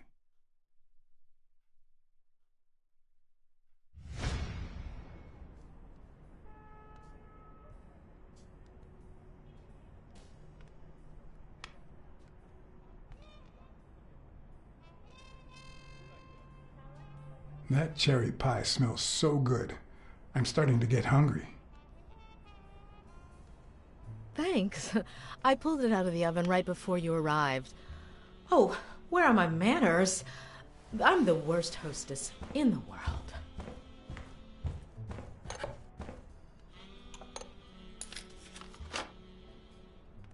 Let me go get a knife from the kitchen.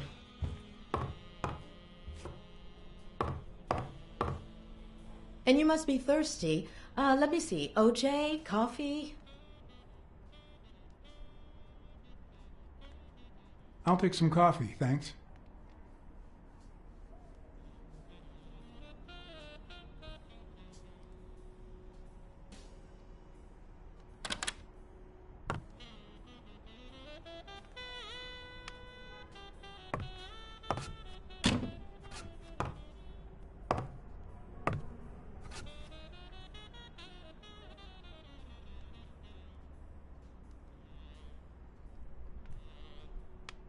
That's some beautiful artwork you got there.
Now that there's almost no pie left, the scent has also disappeared.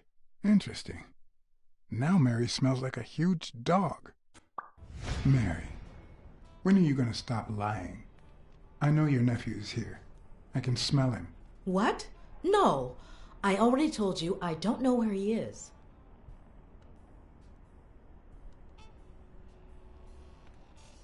Look, I understand why you're protecting him, but it's in his best interest to end this hide and seek. You can search the whole house if you want. Go ahead. He's not here.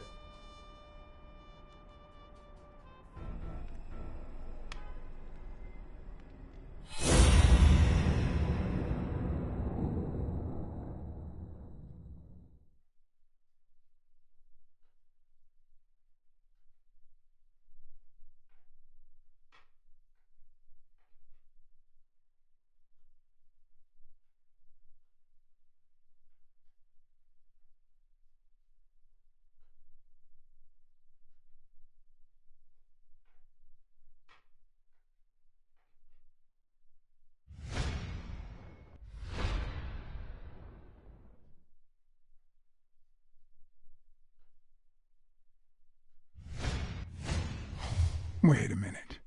She's not the one who smells like that.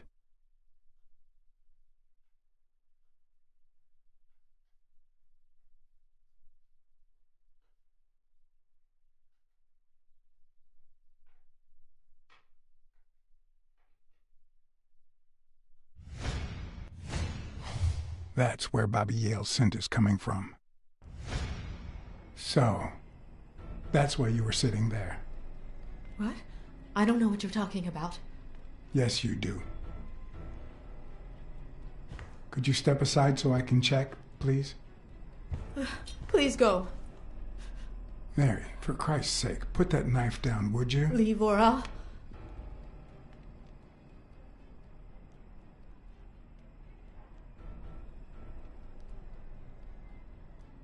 Mary, I came here to help. I mean it. I don't want to hurt you. Leave her alone! Bobby!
Call an ambulance. Do as I say. Go on, call an ambulance. Do it now. In the face of a heart attack, there's two things you can't forget.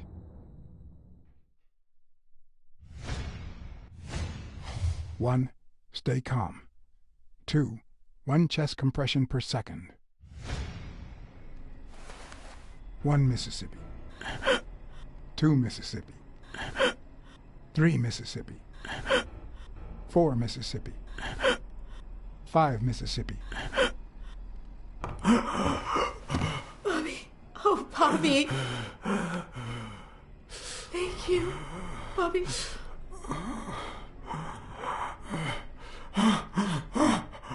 Bobby. Thank you.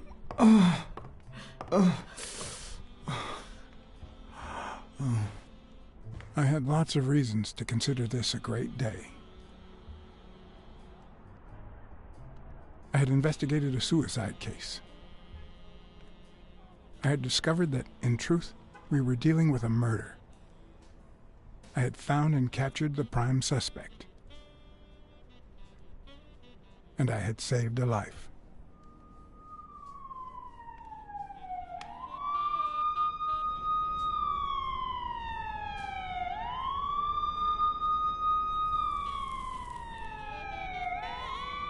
And yet, everything in me screamed that something was going wrong.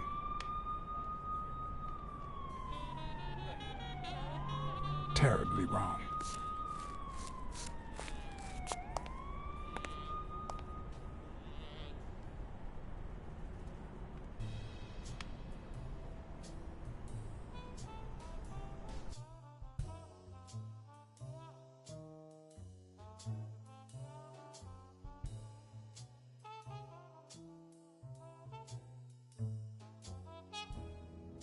Promise me you won't take the law into your own hands. I'd like to think we're not just vigilantes. I want a gun! What the hell? Bang, bang, bang! A fair amount of violence, extortion, and casualties.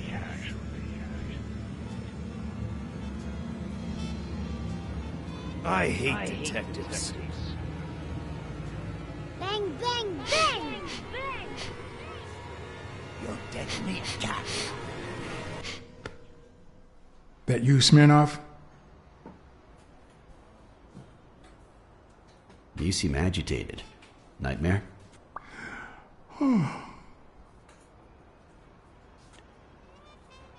Yeah, I have a lot of those. Yeah, that makes two of us. Anyway, why don't you go home? In his current condition, Yale's not going anywhere. Besides, we'll take it from here.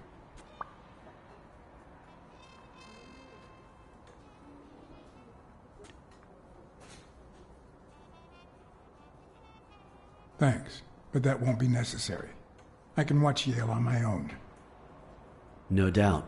I just saw exactly how vigilant you always are. As for what happened yesterday, I asked you not to get involved, or at least give me a heads up.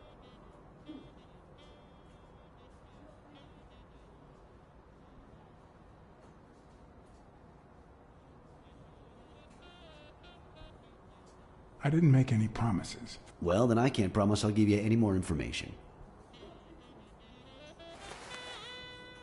Anyway, what's done is done.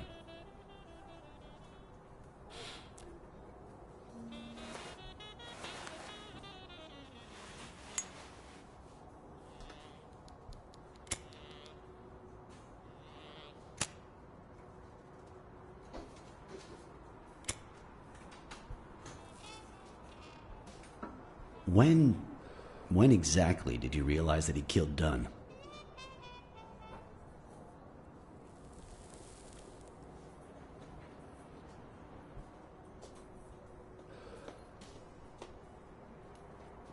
Out of sheer curiosity. I'm a cop after all.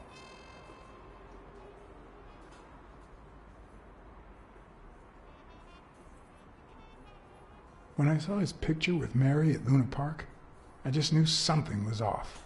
How about the motive? Any ideas?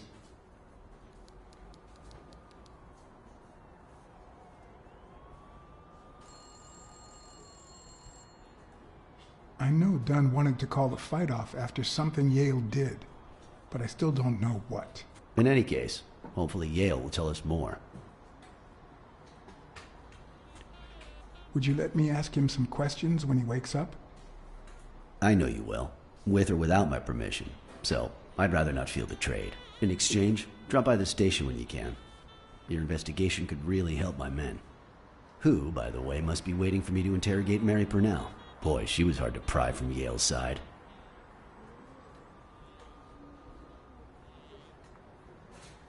She's been through a lot in the past days. Be nice to her. Of course. In spite of it all, we're not just vigilantes. And as for you, go get some rest. God knows you need it.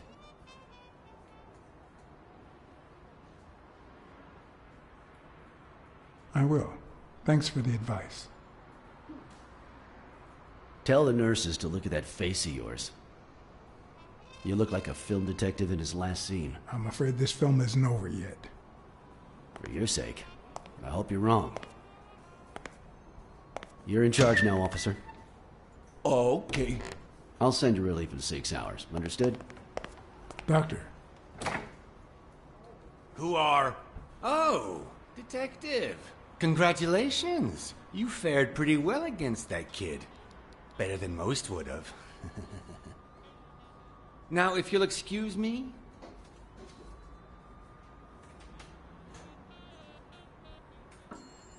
Well, I always land on my feet.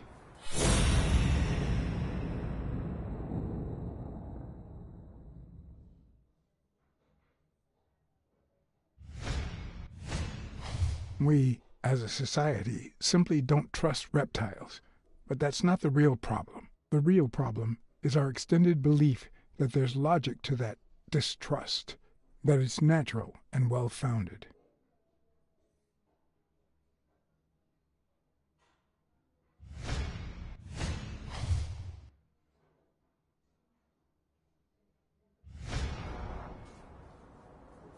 How's Yale? Is he awake? Oh, yeah. Go check on him before he falls asleep again. Although, try not to bother him with too many questions.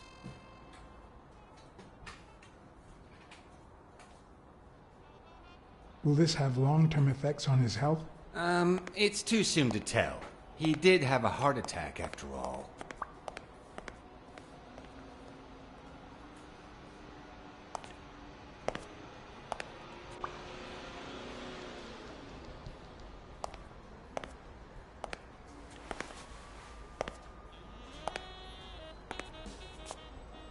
Go away. I don't want to see you. The doctor told me to sleep. I rarely get to interrogate a suspect with his guard down in a place as quiet as this. Getting the chance to study his body language with no distractions is a rare gift.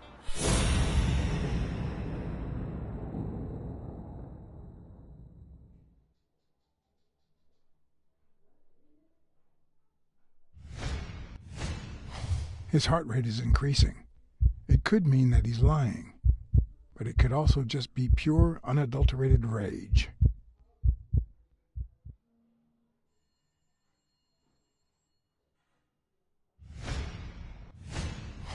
He's looking straight at me. If he couldn't hold my stare, I'd think he's lying, but that's not the case.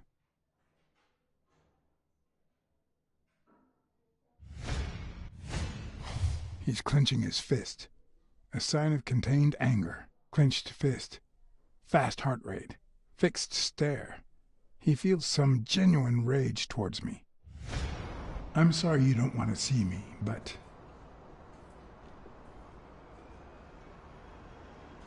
I saved your life, son. Maybe my aunt feels gratitude. I certainly don't. Luckily, I just got my medication. I'll be snoozing soon. All right, I'll just cut to the chase.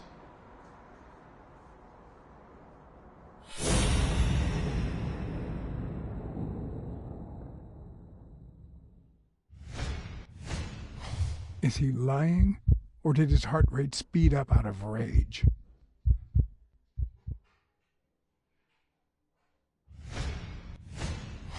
Is he holding back his rage?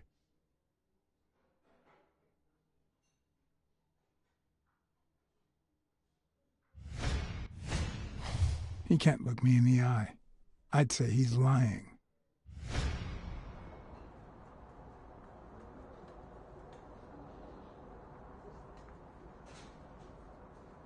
Who killed Joe Dunn? What?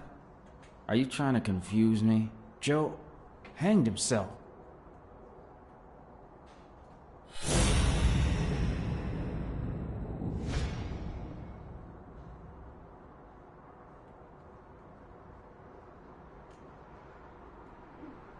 Dunn was too short to hang himself with that rope.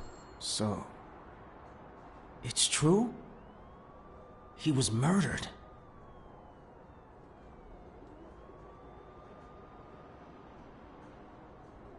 I know Dunn threatened to call off the fight. Why? How do you know that? I'm a detective. That was his anger talking. He never really meant it. It doesn't matter. Why was he so mad at you? What did you do? Nothing. Joe thought that I wasn't training hard enough. That I was going to lose. All right. Let's just say that I believe you.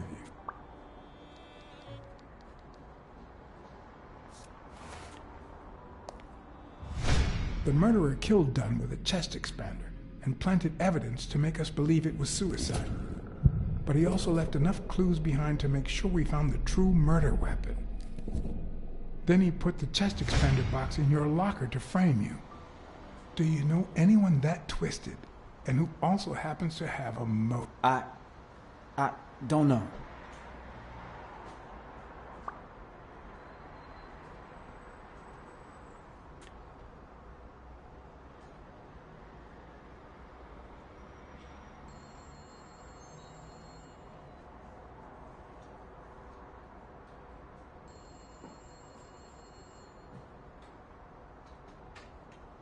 What about Sonia Dunn? Sonia? I doubt it. She's odd, but she's his daughter. I've seen worse, believe me. Desmond O'Leary certainly seems twisted enough. Did he have anything against Dunn? I'm not sure if they knew each other. At least not in person. About a month ago, Joe kicked one of O'Leary's men out of the gym. He was trying to give a business card to... Jacob's Giambi. Yeah, exactly. Did Jake tell you about that? Something like that. Maybe it was... What am I saying? Jake could never pull off something like that. Nothing. Never mind. What about Frank Cassidy? Do you think he has a motive? Maybe. A few weeks ago, Joe took me to a boxing managers association meeting. Headed by Cassidy. Yeah. He was obsessed with making it illegal for boxers to fight without a manager. Or without an associated manager. Everyone seemed to go along with it until Joe spoke up. He said that would lower us to mob status. That Cassidy had founded the association just to make money by monopolizing the sport. That made others think twice. And Cassidy ended up empty-handed. Poor Cassidy. BlackSad. I think I owe you an, You know, my father disappeared when I was 6, right after winning a fight. We never heard from him again. Do you know what that does to a kid? Who knows where I'd be if Joe Dunn hadn't been in my life. Even when I lost my way and put a gun to his head years later, he still took me under his wing and managed to steer me in the right direction. And now that he's gone, you're risking your life to find his murderer. Thanks.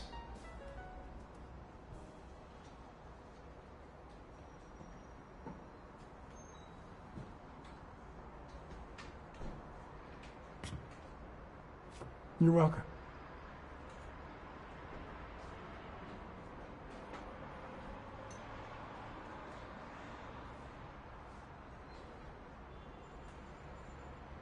The number of cigarette butts is inversely proportional to my hours of sleep.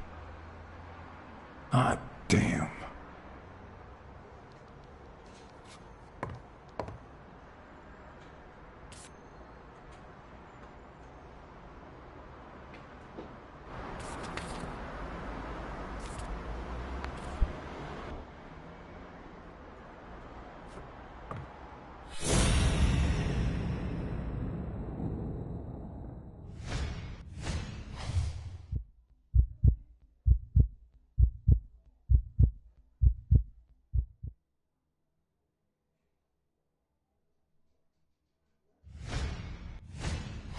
Is that eye movement normal?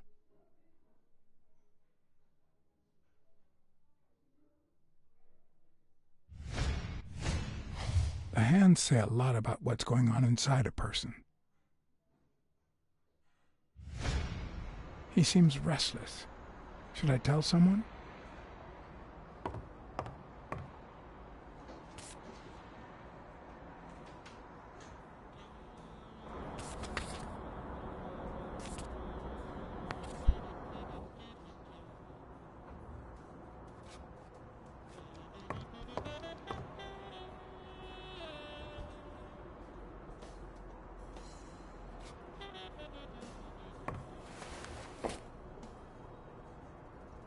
Ugh.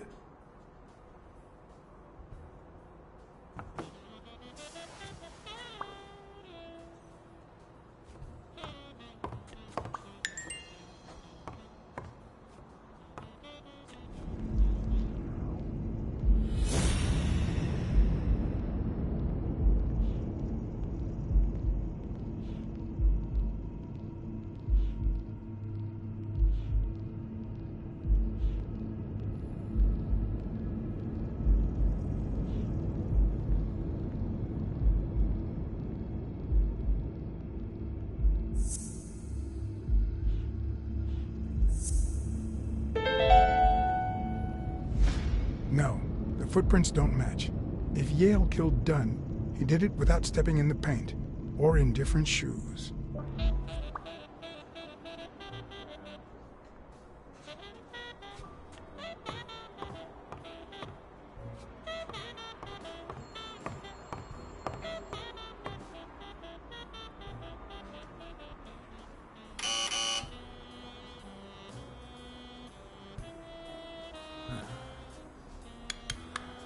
See? There's no fever whatsoever.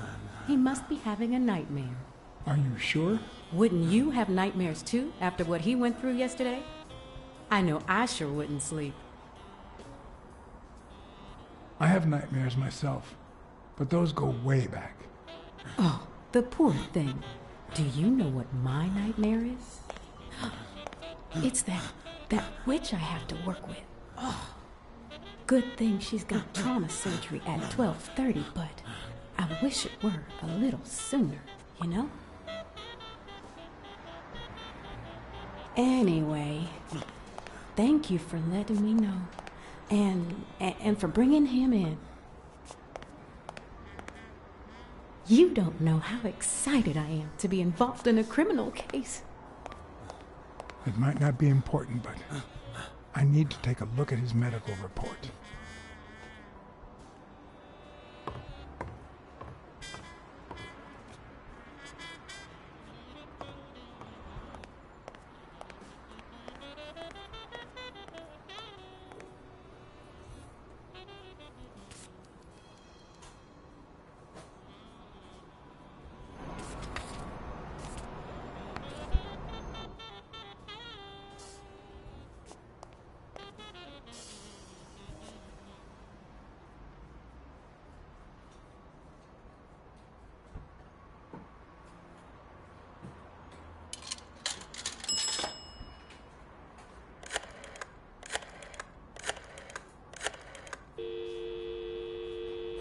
Dunn's Jim. Jake Ostiombe speaking.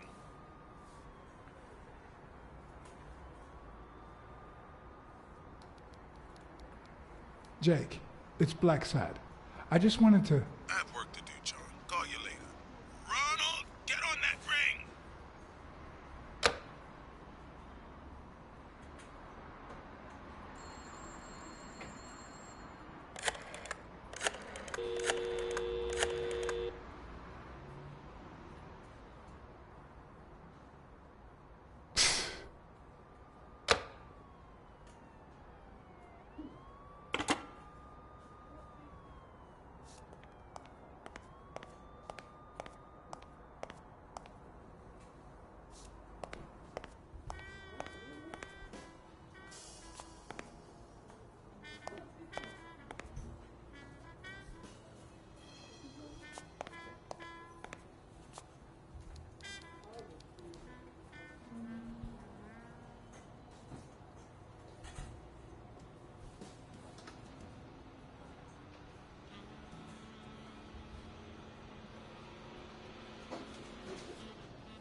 Hi.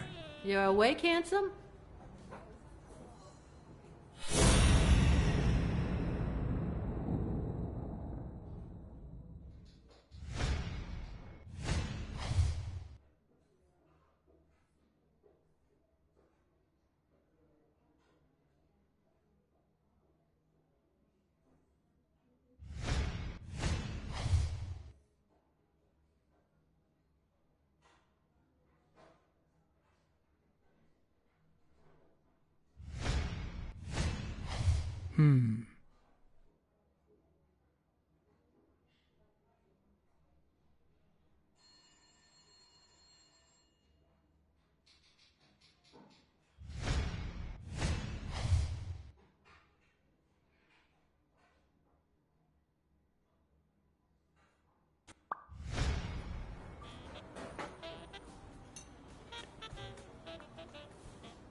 I'll take a pack of Morleys, please.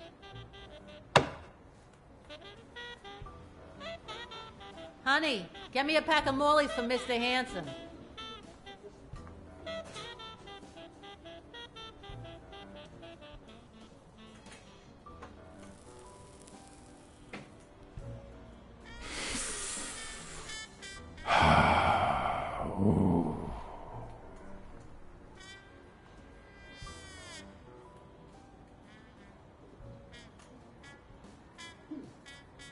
Yale's medical report is right there. Mind if I take a look?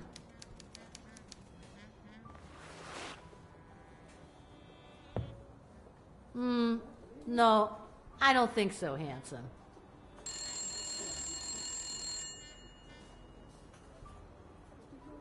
What if you show me Yale's report and I buy you dinner? You're handsome, all right, but I'm not stupid.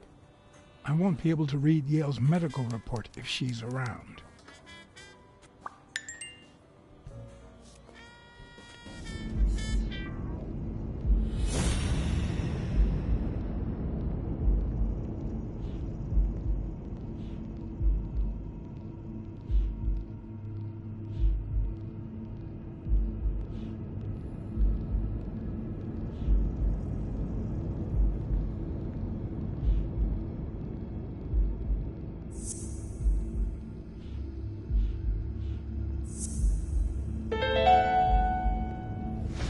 It seems like the Doe nurse will be assisting Dr. Talbot during his 12:30 surgery.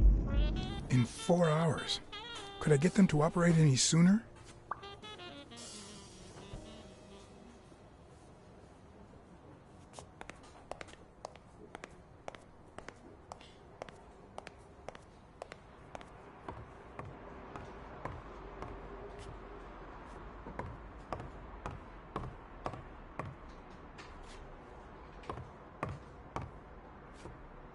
Something's wrong with him. I need to find out what.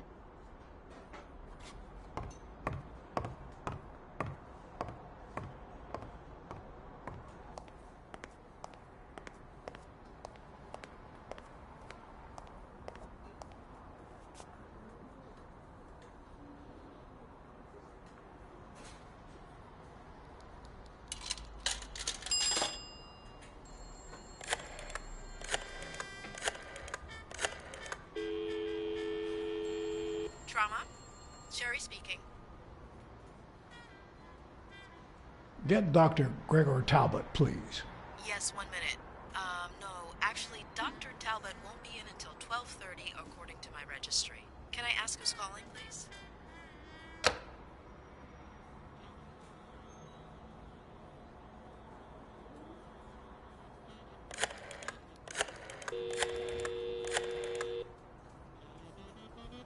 Sherry, this is Dr. Talbot. We have to reschedule the 12:30 procedure. I want everyone in the operating room in 5 minutes. If anyone gives you any grief, tell them it's a matter of life or death. Understood?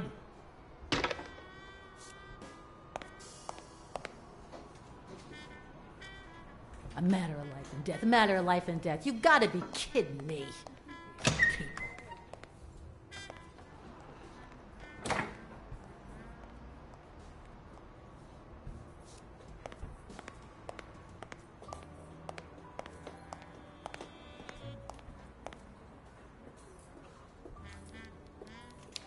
All right, now. How do I put this? I need something that you... Oh. Only if you guess why I'm giving it to you.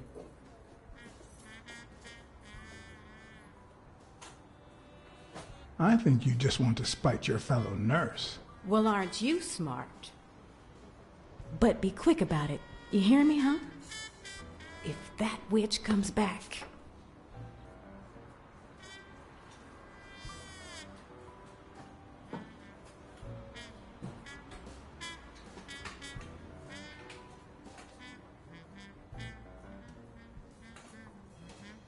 What? What does it say here? Ah, you know doctors. The top handwriting is mine. Let's see. Extrasystole and dehydration caused by panic attack. Extra what? You know, arrhythmia, like skipped heartbeats. What about this here? It's a good thing I know that Mr. Yale is in Dr. Ferguson's hands. Otherwise, I'd be worried. Hey, no means no, miss. You really don't know who I am, do you? Miss, I've got orders. And the fact is, those orders say that... Here you are, Miss Dunn. Huh? Tell him, BlackSad. I can't get through that thick skull of his. You see, Highfill,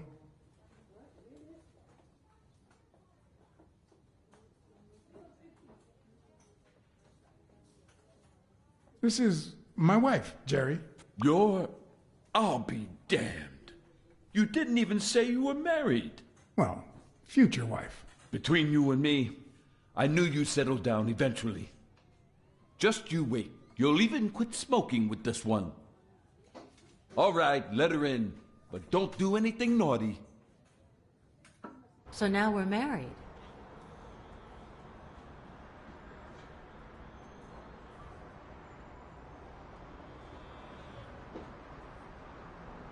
Anyway, you did your job.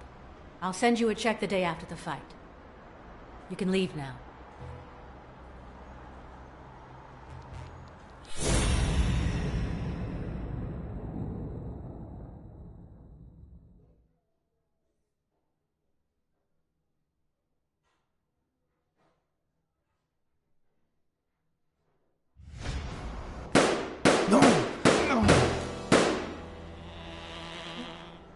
Why did you say that?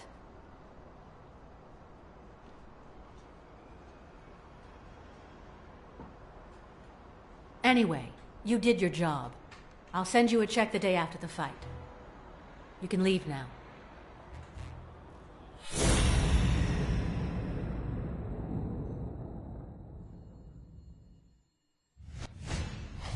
No. She's gonna do something stupid. Sonia, don't. He killed my father. You said so yourself.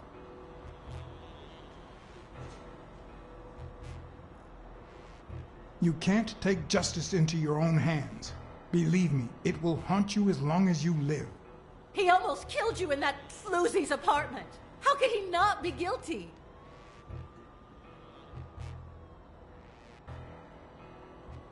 Your father sacrificed everything to pay your way through college. If you do this, you'll destroy the future your father wanted you to have. Shut up! None of that matters. How could he not be guilty?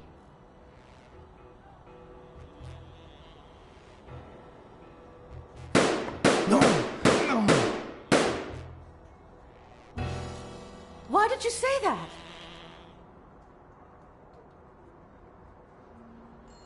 Sonia, don't. He killed my father. You said so yourself. No, I told you I wasn't sure. He almost killed you in that floozy's apartment. How could he not be guilty?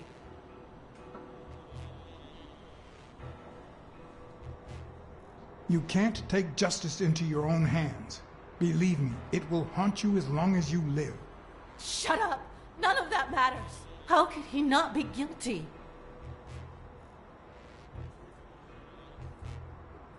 Your father wouldn't want you to do this. He was a just man, and this is not justice.